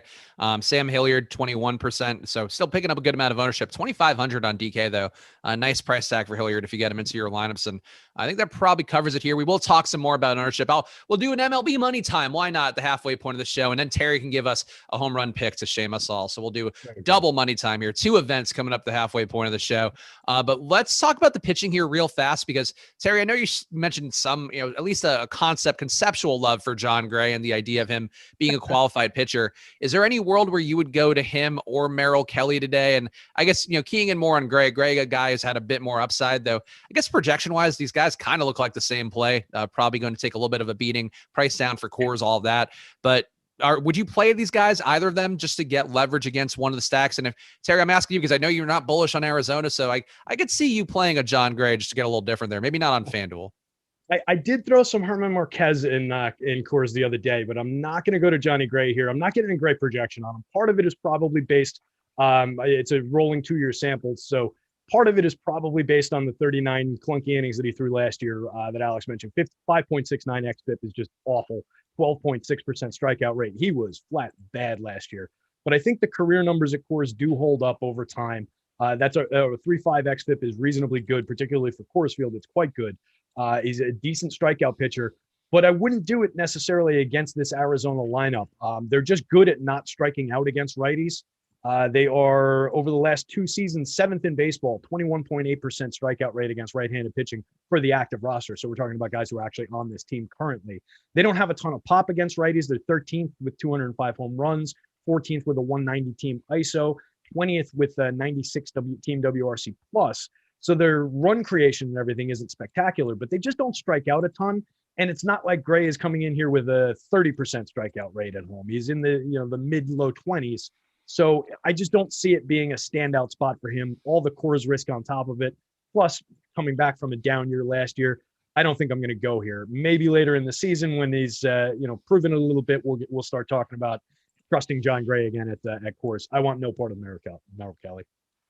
Alex, how about you? And I guess, to give a little more color to Merrill Kelly, and I guess maybe to make something of a case for me, even though I'm not a big believer, you did show some improvements in strikeout rate last year, got up to 23%, longer term sample for him, just under 21%. And he's facing a Colorado lineup that now has 7 guys who strike out over league average. So it does jump out to me as a spot that I do like the Colorado side for hitters more, but I do think Kelly has shown some ability here. 1.1 whip last season, also not the worst either.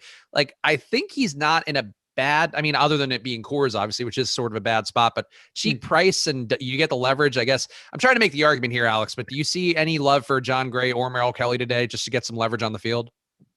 I don't see a ton of reason to go there. I don't think Merrill Kelly is a bad pitcher. As you're saying, the 23% K rate is pretty solid. His xFIP last year, only 31 innings before, which is pretty good. But it's Coors Field that suppresses the strikeouts a good amount. That's made up for a little bit by the fact that the Rockies lineup today is very easy for strikeouts. But all in all, I think we can just do a little bit better than picking pitchers in Coors. Yeah, and just to tag off of the strikeout rate conversation there real quick. Last year, 23.4 called plus swinging strike percentage, only a 6.4% swinging strike. So he doesn't induce swinging strikes, and called strikes are harder to come by for a guy who's not used to pitching in Coors. His stuff just doesn't work the same way there. So probably a little bit of an indicator for further stay away there. All right, so we talked about the top owned stacks, or the top stacks, I guess, who are also going to be top owned. So hit that like button, guys. We're going to again reveal some of the top 5 owned individual players for DraftKings and Fanduel here, as we always do on Money Time on Live Before Lock shows. But let's talk pitching here, and we can talk about some more stacks. But we do have, I think, clearly defined chalk pitching today in a way that seems helpful.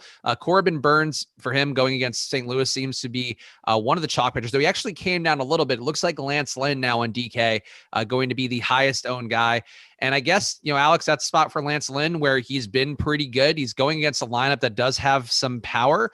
So I think maybe some reason to have a little bit of concern for just what he can do. But going back to last year, 26% strikeout rate, the longer term sample for him also pretty good at 28% K rate rounding up there. Not a lot of dangerous power given up, maybe a little bit to righties, but still only a 1.07 whip to the right-handed side of the plate. So I don't have much cause for concern for Lynn. I just feel like maybe, to me, Burnes looks like the better play. And, I have no issue with Lynn, but 48% owned Lynn is a lot. So how are you feeling about him, Alex? The projection looks good. So I feel like you might be a big fan today. So the conditions in all the Midwest games today are a little bit on the cool side. And Lynn pitching in Chicago should benefit from a little bit of a weather bump. And that's going to add on to the fact that he's already a pretty good pitcher. He's kind of been able over the years to improve his game, which is something you rarely see.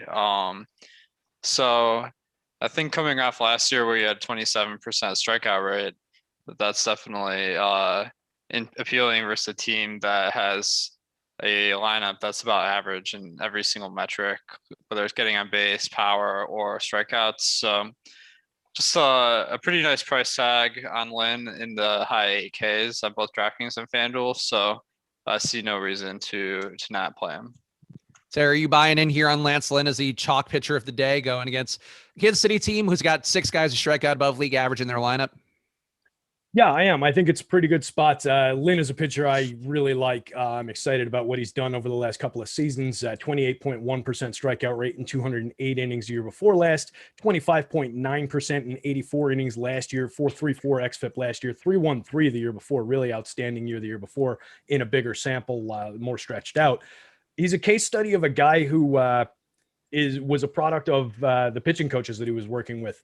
A couple of the organizations that he was with started him on throwing, I forget whether it was a splitter or a sinker, but started him down in the zone, and it was really ineffective for him. And now he's back up to pitching, throwing that fastball up in the zone, and it's really changed him as a pitcher, changed his strikeout rates, and really worked wonders for him. So I do like him. The ownership could be a little bit of a concern, but I think it's a good spot. KC, last 2 years, the active roster 24th with a 93 team WRC plus. They are 6th with just a 21.8% strikeout rate against righties, but I think Lynn's ability can overcome that. I'm a believer at the top end in pitchers being able to overcome a good lineup's ability to limit strikeouts. KC 26th with a 164 team ISO in that sample, 20th in the league with 181 home runs hit over the last 2 years against righties. So I think it's a very good spot in terms of the matchup that he's facing. The Ks are a little bit concerning, as is the ownership, but I'll have plenty of Lynn today. He's my second highest projected pitcher behind Burnes. Yeah, 24% K rate for in aggregate for this lineup today for Kansas City. So should be some room for Lance Lynn to get some results today. And the cooler weather definitely going to help out in a park that did give up a good amount of power last year. Let's talk about Corbin Burnes next, because I do think he's sort of the one that you're going to have to compare as an apples to apples comparison with Lance Lynn. Going against a team with a 3.5 implied run total here in St. Louis. Burnes' stuff last season was filthy. He had a 0.94 whip, 38% K rate. The chase rate for him, 34%. Swing and strike rate 15%. Not a lot of home runs given up. But the longer term sample, maybe not the best against lefties. He did give up a good amount of power going back to 2019. Almost a 200 ISO to that side of the plate. Almost a 4% home run rate to lefties, 4.4% to righties. Alex, how are you feeling about Burnes? Because looking at the numbers a little bit deeper here, I do think there are some maybe possible red flags. So the park should help out a bit here. Definitely more of a pitching park that's going to favor him. But I feel like Burns still pretty strong, though. Looking at Lynn more, I think Lynn might be the safer play. Burns, the raw projection seems to be a bit higher, so maybe more of an upside play. I would say Burns is, I think they're both great plays. Burns does have a much higher strikeout rate, which generally is more consistent than run prevention. And the team total of St. Louis is 3.6. Team total of Kansas City is 4. So the only thing about Burns is he doesn't go as deep into games as Lynn. So that's a product of him getting all those strikeouts. That takes a lot more pitches. So all in all, I'm seeing pretty much the same thing in St. Louis as I was with Kansas City, which Lynn's pitching against, where they just have a pretty unremarkable lineup that's about average in every metric, including strikeouts. So with Corbin Burns having a little bit better strikeout stuff, I would probably lean towards him. Terry, how are you feeling about it? Would you have a lean between Burns and Lynn? And I guess how confident are you feeling about Burns, who, again, really just impressive numbers here in the 2020 season? That was clearly, a tough one for a lot of pitchers out there. The stuff looked good, and it seems like he's making the improvements you want to see from a guy and where he is in his development. Yeah, I think he's an excellent strikeout pitcher. When you're getting him stretched out as a starter, I think it's the right role for him. I think it's the right spot. We do have those, clunky. It's a little weird with his samples, right? It's 2020, 59 innings and 9 starts, 12 games.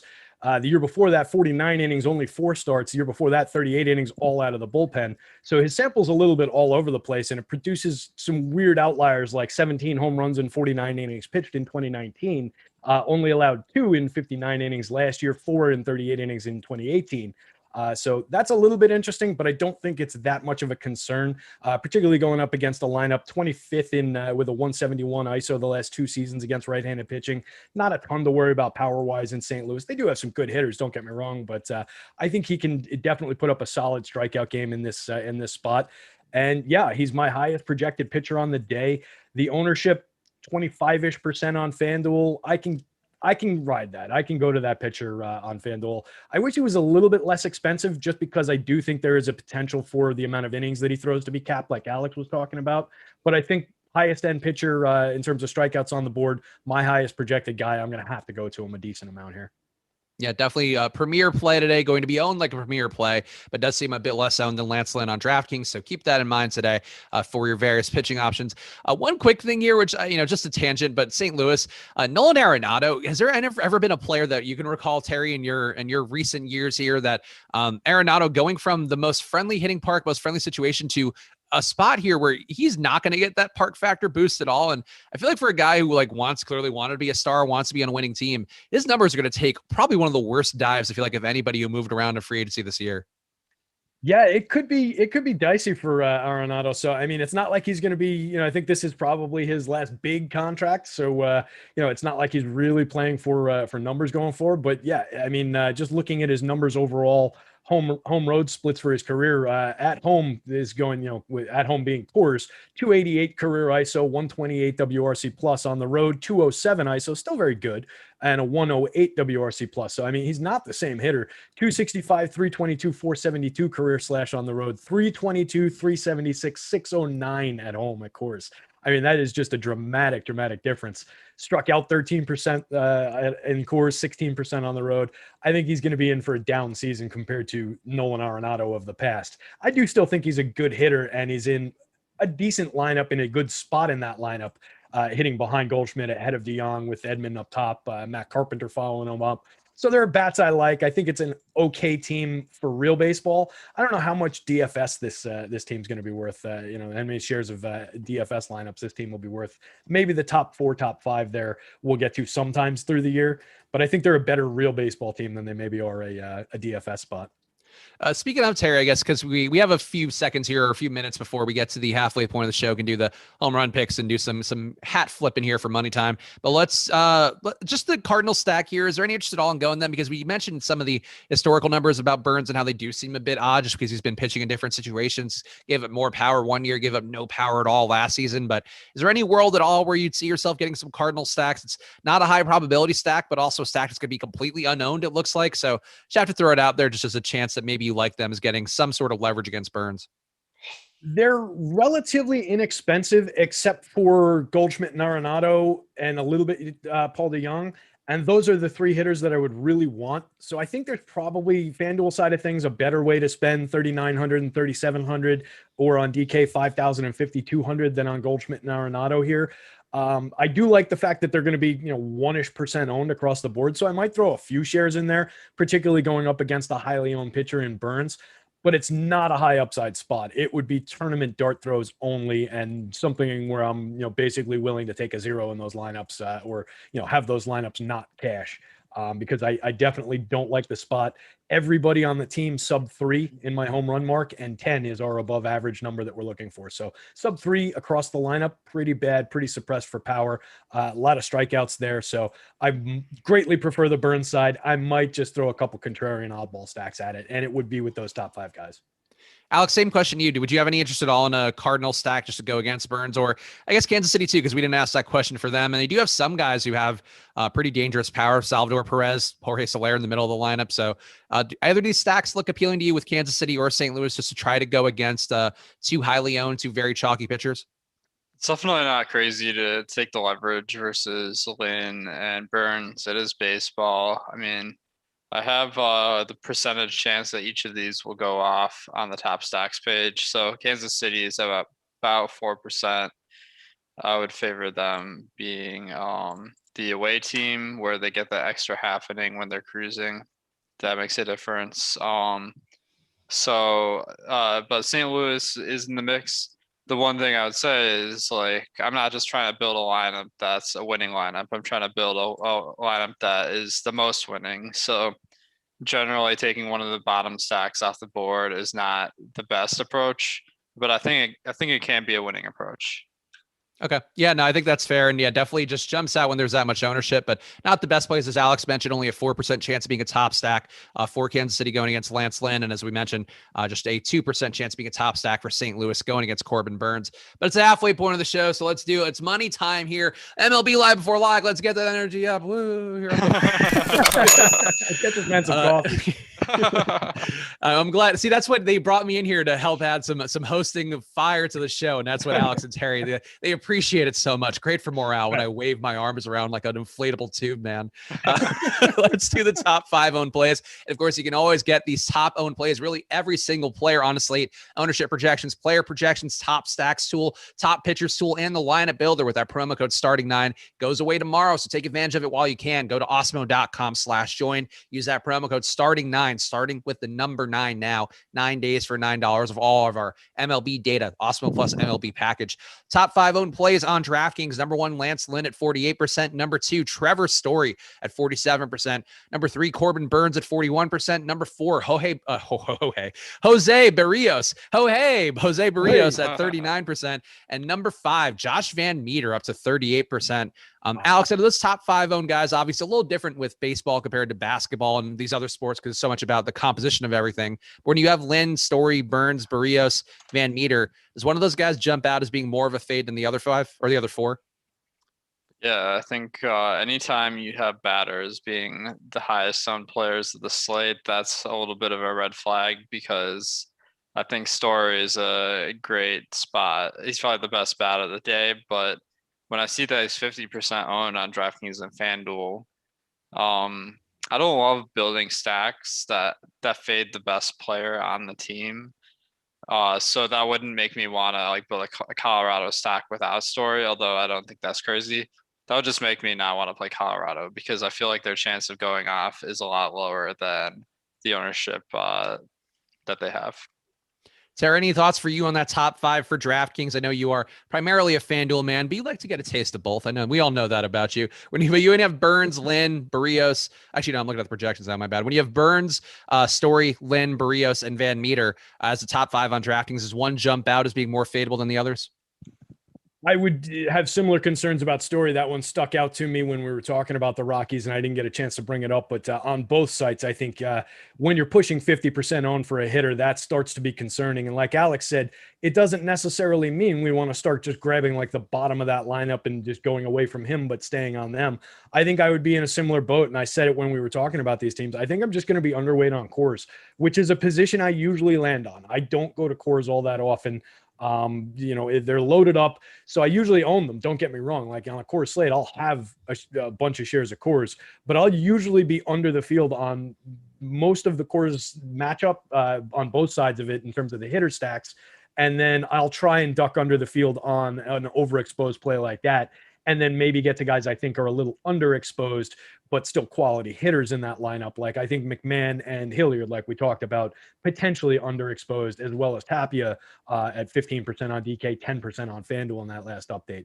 So I'd like to work some of those guys in, but like Alex was talking about, you don't want to build stacks leaving out far and away the team's best hitter. So it just complicates matters for me when a guy's like that, and it just makes me more inclined to not want to own that much Colorado. We also got one more lineup too. Just now, Seattle's lineup came out. Haniger, France, Seager, Marmolejos, Moore, Trammell, Torrens, Haggerty, and Crawford. It seems like Luis Torrens being in is the surprise there at catcher. That was one that was not in the projected lineup. So keep your eyes peeled there for some updates coming soon. But that's the Seattle Mariners lineup. FanDuel's top 5 owned plays. Trevor Story again, the chalk there at 49%, but a much cheaper price at shortstop. Rafael Devers, number 2, 38%. Christian Yelich, number 3 at 33%. Lance Lynn, number 4 at 32%. And Josh Van Meter here again, 31%. Terry, I'll ask you because you love a good FanDuel thing. Story, Devers, Yelich, Lance, and Van Meter. How do you feel about that top 5? And does anybody jump out as overowned? Is it Story again? So Story again. I think exact same thing that we went through on the other side of this one. Coming up on 50% ownership is the same conversation there. I think Van Meter, that's a little concerning. I get it. He's only 2,500 on FanDuel, 3,000 on DK. That's why the ownership is there, and that entire Diamondbacks lineup is honestly underpriced, particularly on FanDuel. It's just the ownership that really concerns me. And Van Meter. Last season, 79 plate appearances, a 129, 228, 257 slash with a 129 ISO, created runs at a pace 67% worse than league average. Year before that, 260 plate appearances with a 237, 327, 408, and a 171 ISO. That's not a hitter I really want to go out of my way for when he's super duper chalky. So that's all about the Coors Field effect and the pricing. And I think I can justify ways to, go in other directions there. Hitter I really like that you just mentioned, and my home run pick for the day, Rafael Devers. That Boston lineup is exploding through the ceiling of my my power meter on my home run index going up against Matt Harvey, or the pitcher formerly known as Matt Harvey, or the Weekend at Bernie's version of Matt Harvey, I think is what I called him in my column today. So that's the spot for me. I'll have a ton of Devers.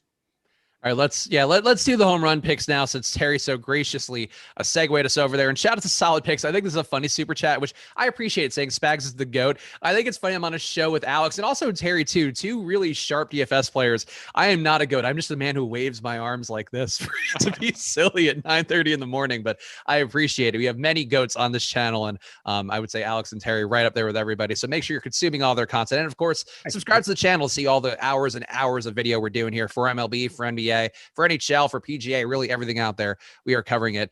But we just got Terry's home run pick, Alex. So I will be courteous. Terry so greedily just snatched it up like a little piggy, just up Rafael Devers. So Alex, who would be your home run pick here? Who do you want out of all the guys available on the 7-game slate? I always find it a little fun to go to someone that's in a spot where maybe it's not the most appealing. So I'm looking at Adam Duvall.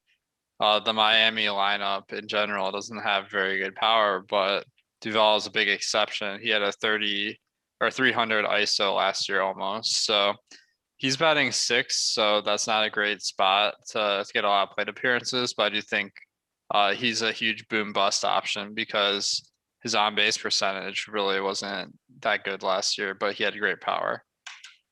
Yep. Okay. That's an interesting one. So Alex going a little bit off the board. I'm going to just troll Terry now because he was so selfish in his pick. And I'm going to go to a man actually who has the same position eligibility on DraftKings, hitting a little bit further down the order, but Bobby Dalbec, I'm going to take as my home run pick, because when I'm here, I'm going to go big. And he has had some pop in a limited major league sample size so far, and has had a 254 ISO against righties, 284 or 287 ISO going back to last season. So Dalbec's been hitting well in his limited sample. And I think he's going to make Terry feel bad about picking Rafael Devers and not giving us a chance.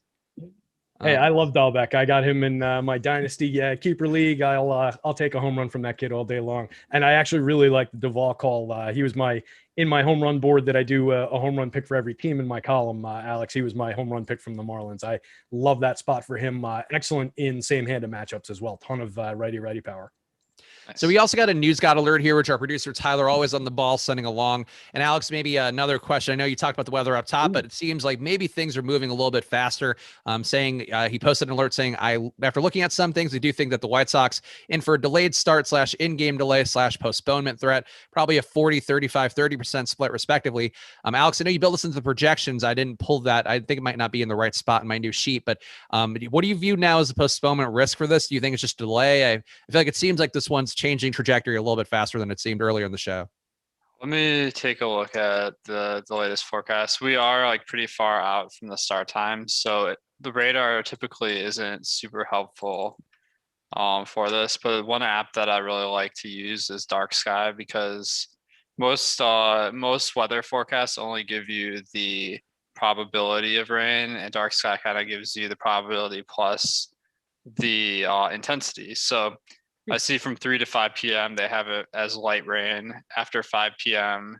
it's cloudy. So it does look like maybe there will be a delay, but at this point, I don't think I'd fade it at all. I think when it comes closer to game time, and then if the radar is looking really bad, then that might be a situation where you might want to use the light swap optimizer on Fantasy Cruncher and get off it. But unless there's more information, I'm pretty comfortable with it. Yeah, I think that seems to make some sense. And you are still going to have a couple more games available at that time. You have Seattle, Minnesota, and Milwaukee and St. Louis going off at the same time. So definitely some ways to make pivots around if the unforeseen happens and things get bad.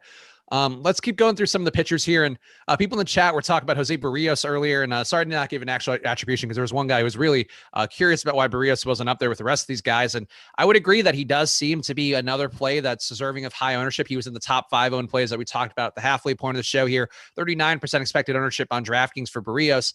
And the spot for Berrios going against a Seattle team who they lost a little bit of strikeouts, it looks like, with Torrens, coming into the lineup here for them, but still a lineup of 6 guys who strike out above league average. I've been a 30% cumulative K rate for this spot here against a righty in Berrios. And Berrios' stuff last year, I think one of the big knocks against him historically was that he wasn't getting a lot of results with his strikeouts. He was a guy who was pitching well, mitigating damage, but not getting a ton of strikeout upside, which is the thing you need for a pitcher in fantasy. 24% K rate going back to 2019. But then, there goes Alex. He hates Berrios, I think, is my takeaway. Yep.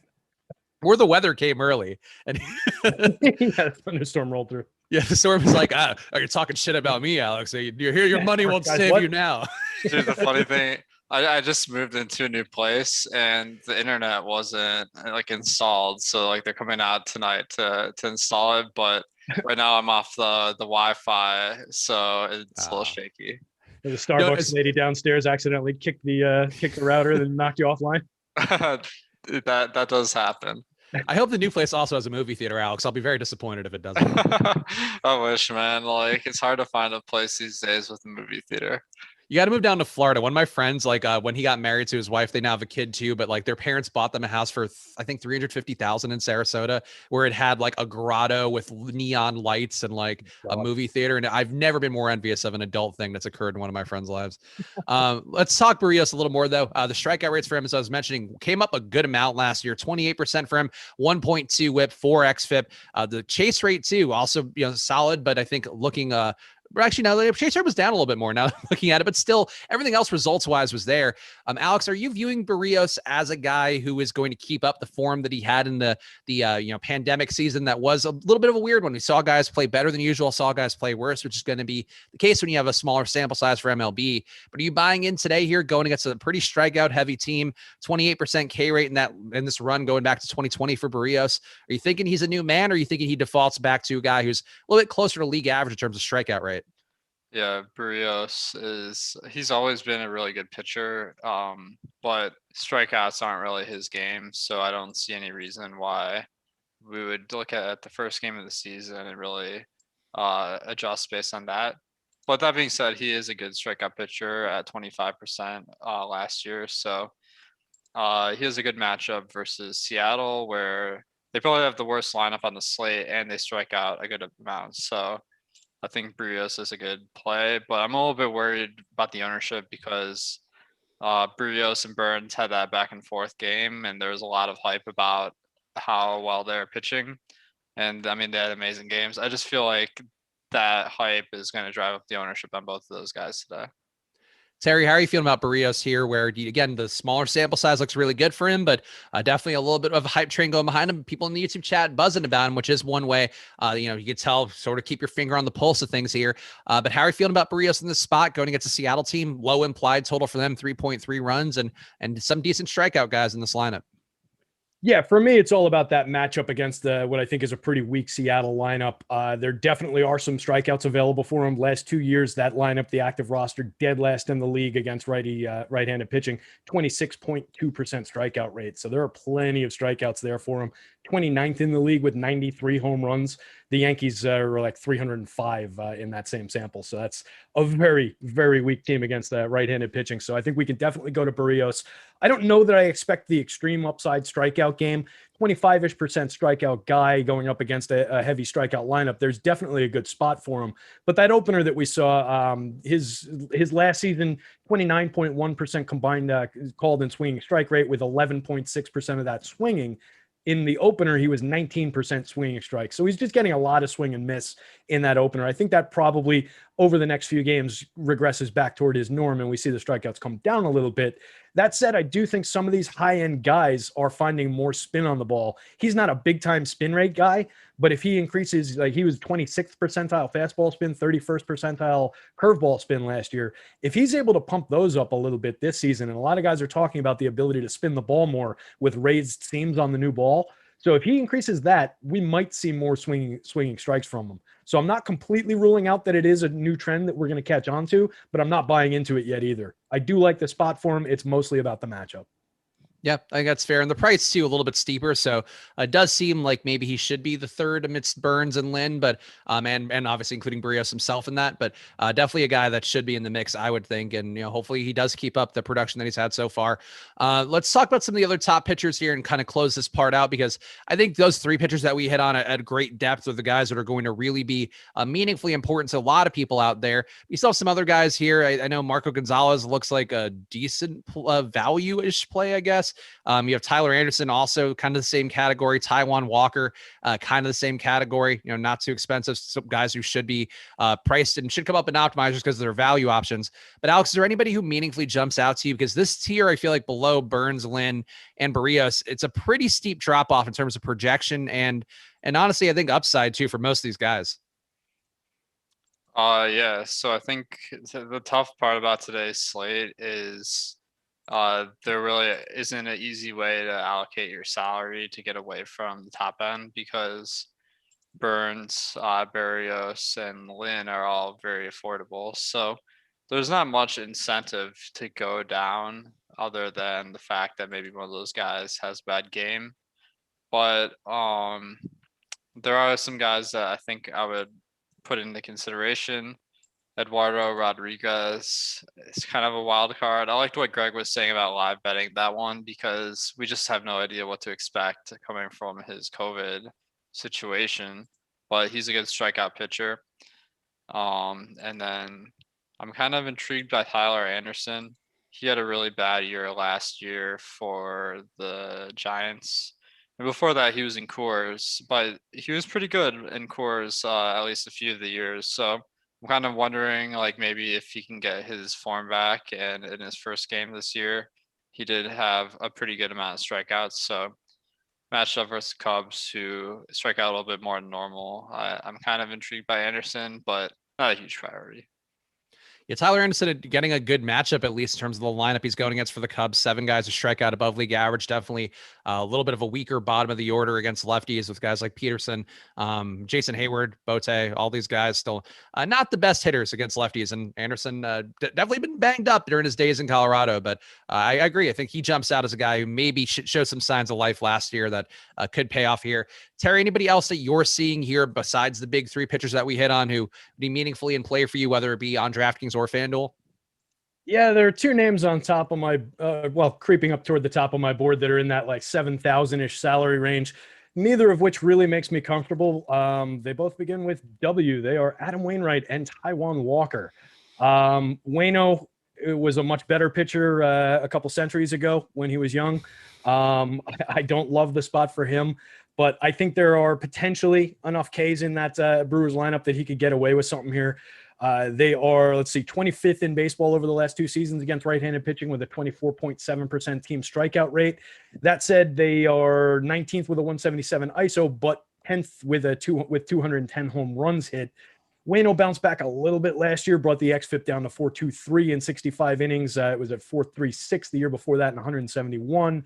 K rate right about the same, 20.6 last year, 20.5 in 171 innings the year before. What I like is the whip came down dramatically, 1.05 last year in that sample versus a 1.43 the year before.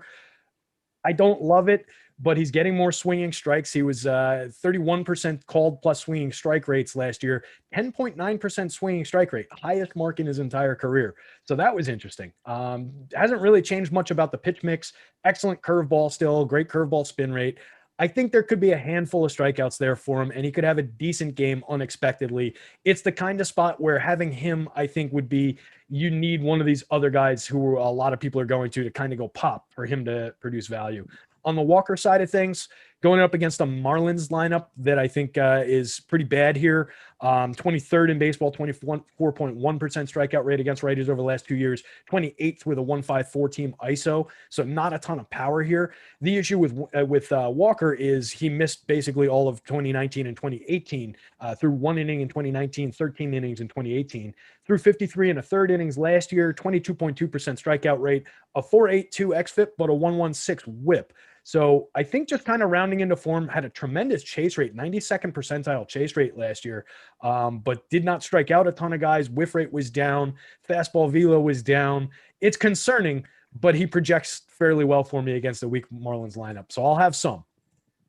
And let's talk about some of the top stacks too that we obviously talked a lot about the Coors game, which is the one that you're trying to capture. Again, the top stack potential here, that is going to be the game that's the highest probability. But a team that we picked some home run hitters from that Terry and I did, Boston, looks like they're going to be the number 3 projected stack in terms of their possibilities of hitting that top stack. And they are going to be a little bit higher owned in their chances to be a top stack. So that is maybe some cause for concern, but for the most part, it's not crazy leverage that you're losing out there by going to Boston. And I do think, Terry, that they jump out as the team that looks the most appealing. Definitely a price point's tough for a few of these guys in the middle of the order with Martinez, Devers, and even Christian Vasquez above 5,200 on DK. But I do think Boston going against Harvey just been bad. There's nothing you could point to with Harvey that has been good, really. The pandemic season didn't face a ton of guys, only faced 86 batters, but a 413 batting average allowed, 2.4 whip. The ISO for him going back to 2019, 280 ISO to lefties, 250 ISO to righties. It does seem to be like Boston's the one that I would want to get the most of, mini stacks, full stacks, really whatever you can get outside of the Coors game. But Terry, how are you feeling about them? I assume you must like them based upon the home run pick. Yeah, for me, it's fire away on Boston. They're just exploding through the top of my home run model in this spot, and they're cheap on FanDuel. By comparison, it's just completely different pricing. Rafael Devers, 2,900 versus 5,400. Christian Vasquez, 2,400 versus 5,200 on DK. Alex Verdugo, an excellent hitter, 2,800 versus 4,200. It's just ridiculous the way that FanDuel has these guys priced. I think that's what's driving a lot of the ownership around the core guys, the 2, 3, and 4 hitters at least. But I think there's some room to play around in those 5 and 6 hitters. Vasquez is a very good hitting catcher with a decent amount of pop. Marwin Gonzalez comes at it from both sides of the plate. You can move him around a little bit. He's not a high-end hitter by any means, but he's proven capable over the years. And as part of a stack from the 6th spot, I don't mind that because it helps offset some of the ownership. He's not getting much ownership share here at all. So I think there are ways to reduce the overall ownership volume. I love Dahlbeck, like we talked about, for his power. What I don't like is him hitting 9th there. He's not going to be a traditional wraparound stack kind of guy where you're getting an additional leadoff hitter. He's kind of a power hitter, a prototypical power hitter type guy. So I don't love the lineup spot for him, but I think he's in play there. I can go 1 through 9 on this Red Sox lineup if I have to. Definitely prefer the top end of it. Just to put Harvey in perspective, 2020, 11 innings pitched, gave up 6 home runs. 2019, 59 innings pitched, gave up 13 home runs. 2018, 155, gave up 27 home runs, just gives up a ton of power. During the pandemic, he tried to sign in either the Japanese League or the KBO, and they both said, no, thank you. So that might say it all there based on anybody who's played KBO. Alex, how are you feeling about Boston? Are you with them being a premier stack option? And honestly, maybe not as far behind Coors as some people may treat them. Yeah, I mean, I've been seeing a lot of people talking about Boston recently, and it does seem like they've been delivering. So I think they got a pretty talented lineup. Um, One stack that I'm kind of looking at, this one is site specific, but on DraftKings, the Cubs stack is looking pretty low owned. That's because, like, for some reason, they're one of the most expensive on the slate. And being in Pittsburgh, the conditions really aren't that great, but I do see a lot of potential there. So that is one of the contrarian stacks I'm going to. Where on FanDuel they're a little bit cheaper, and all the guys are kind of high owned. Terry, are you in agreement there that maybe the Cubs could be worth some exposure here, even though we do think Tyler Anderson certainly in play as a value pitcher, definitely also capable of getting banged up pretty bad, as we talked about earlier. So Cubs, sneaky stack for you as well, Terry? Yeah, I actually wrote up the Cubbies as my stack of choice for tournaments today in my tournaments article. So yeah, I'm definitely on the Cubbies with you guys. A little bit concerning against lefties over the last two seasons. 28th in the league with a 164 ISO, 20th with a 22.9% strikeout rate, 56 home runs hit in the last two seasons, 25th in the league. But I'm not on the Anderson train really at all. Best season of his career was 2018 with the Rockies, threw 176 innings to a 4.21 xFIP, struck out 22.3% of league of hitters. So around league average strikeouts. That was by far his best xFIP of his career. I just don't love it. Last season, 59 inning, 15.8% strikeout rate, walked 9.6% of hitters, 5.93 xFIP with a 1.39 whip. Give me the Cubby side of that one. Some of the other stacks that grading out pretty well according to the top stacks tool looks like the Mets, Minnesota, I guess, and these are not grading out nearly as well, or not quite as well as the Coors game, Boston, Chicago, the Cubs rather. So these are teams that are not quite as high there, but we have the Mets, Minnesota, the White Sox. Alex, out of this mid-tier range for the top stacks, who are you getting the most of so far? Because you can make the case for, I think, a few of these guys, Mets in particular, going against Nick Neidert, who has shown nothing so far in the majors, though very limited sample size for him. Yeah, I think the Mets are pretty intriguing. Let's see, Chicago White Sox. They're a team that has a lot of talent, and they've had some injuries too. So I guess it's not quite as good as they were coming into the season. But Brad Keller he had a surprisingly good year last year, I guess, with 3.6 xFIP, and the weather's not great, but the ownership seems to be really low on the White Sox today. And I think a lot of that's due to the fact that they're, for some reason, one of the most expensive stacks of the day. So in MLB, my taste in stacks is kind of fine. So I like going to those high-priced options. Those vintage stacks are really the ones that get you. Terry, how about you out of the mid-tier stacks? Or is there one you're getting appreciably more than the others, talking about the Mets, talking about the White Sox, talking about Minnesota? Does one of these jump out in a meaningful way for you, or are you mostly just focusing your efforts on some of the higher probability ones? I'm getting to a little bit of Twins. Twins grade out pretty well against left-handed pitching, and I think Marco Gonzalez, a lefty that we can go after a little bit. I know he had a good year last year, improving on his numbers pretty much across the board. Took his strikeout rate from 17% the year before to 23.1. Lowered his walk rate from 6.5 to 2.5, which is excellent. Just had a very good year. But just the way that this Twins lineup hits lefty pitching, obviously, the big name in the middle, Nelson Cruz, but we've got a lot of capable hitters and, more to the point, a lot of upside power in this lineup. So they're in the mid-range in terms of people getting to them, mostly around Nelson Cruz because he's facing a lefty. But I think we can go to some guys like Jorge Polanco. You get Mitch Garver in there at almost no ownership. Max Kepler, lefty. He's okay in that spot, but he's getting like no ownership. So I'm willing to take a shot on Max Kepler there. Miguel Sano, almost no ownership in the 7 spot. And they're not prohibitively expensive outside of Cruz. So I think we can do some interesting things. Byron Buxton in the middle of that lineup as well is somewhat interesting, only like 11% ownership. So I can get to some twin stacks there in that spot. Is Nelson Cruz the best old man hitter since Barry Bonds? And I guess, accounting for maybe similar PUD consumption that we're not aware of, but just looking at his splits here against lefties, a 445 ISO, 221 WRC plus, and only a 17% K rate. Those are outrageous numbers for a man who I think is older than all of us. I ran it yesterday. His home run per at bat or home run per plate appearance rate for against lefties over the last few years is better than the home run rates period for, I think it was Willie Mays and Hank Aaron for their careers. So yes, he's quite good against lefties. It's unbelievable. Alex, have you seen anything like this? I know you've been looking at the numbers for a while. MLB has been one of your best sports for DFS, but like, I know we all like Cruz. Cruz, I'm sure for anybody who's played MLB DFS is people won a tournament. I'm sure on Cruz's back once, but just seeing the splits against lefties, it's honestly unlike anything I've seen in the 3 or 4 years I've been doing this now with you guys.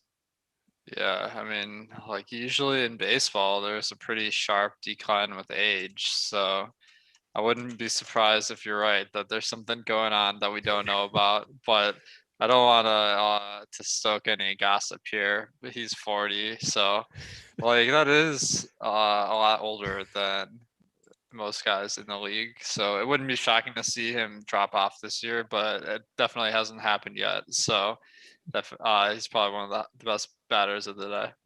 Our guy Tyler, our producer Tyler, one of the guys who still holds a grudge as a Texas Rangers fan. Cruz still point shaved the Rangers World Series in 2012. Can't tell me otherwise. So maybe that's what got him on the straight and narrow. Got him doing yoga and Peloton. That's what keeps a man fresh and powerful into his 40s.